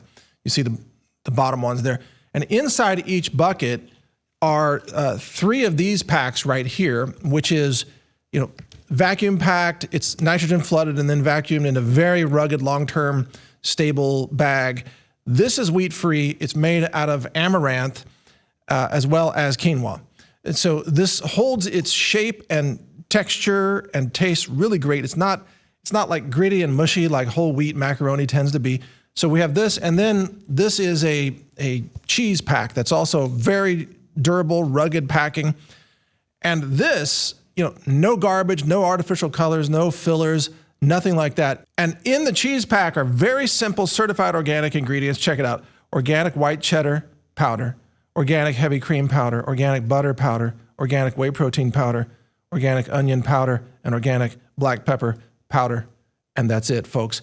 There's no fillers, no artificial flavors, no artificial colors. I mean, no colors of any kind actually in it. And it's very easy to make. It's extremely delicious. Now, it does not have any salt added. We did that on purpose because we wanted people to be able to salt it according to your own taste. So for those having a low sodium diet, you can easily incorporate this. I mean, check the nutrition facts label. It still does have sodium naturally in the cheese, but we did not add any salt. So it can be incorporated into a low sodium diet if that's something that you're paying attention to.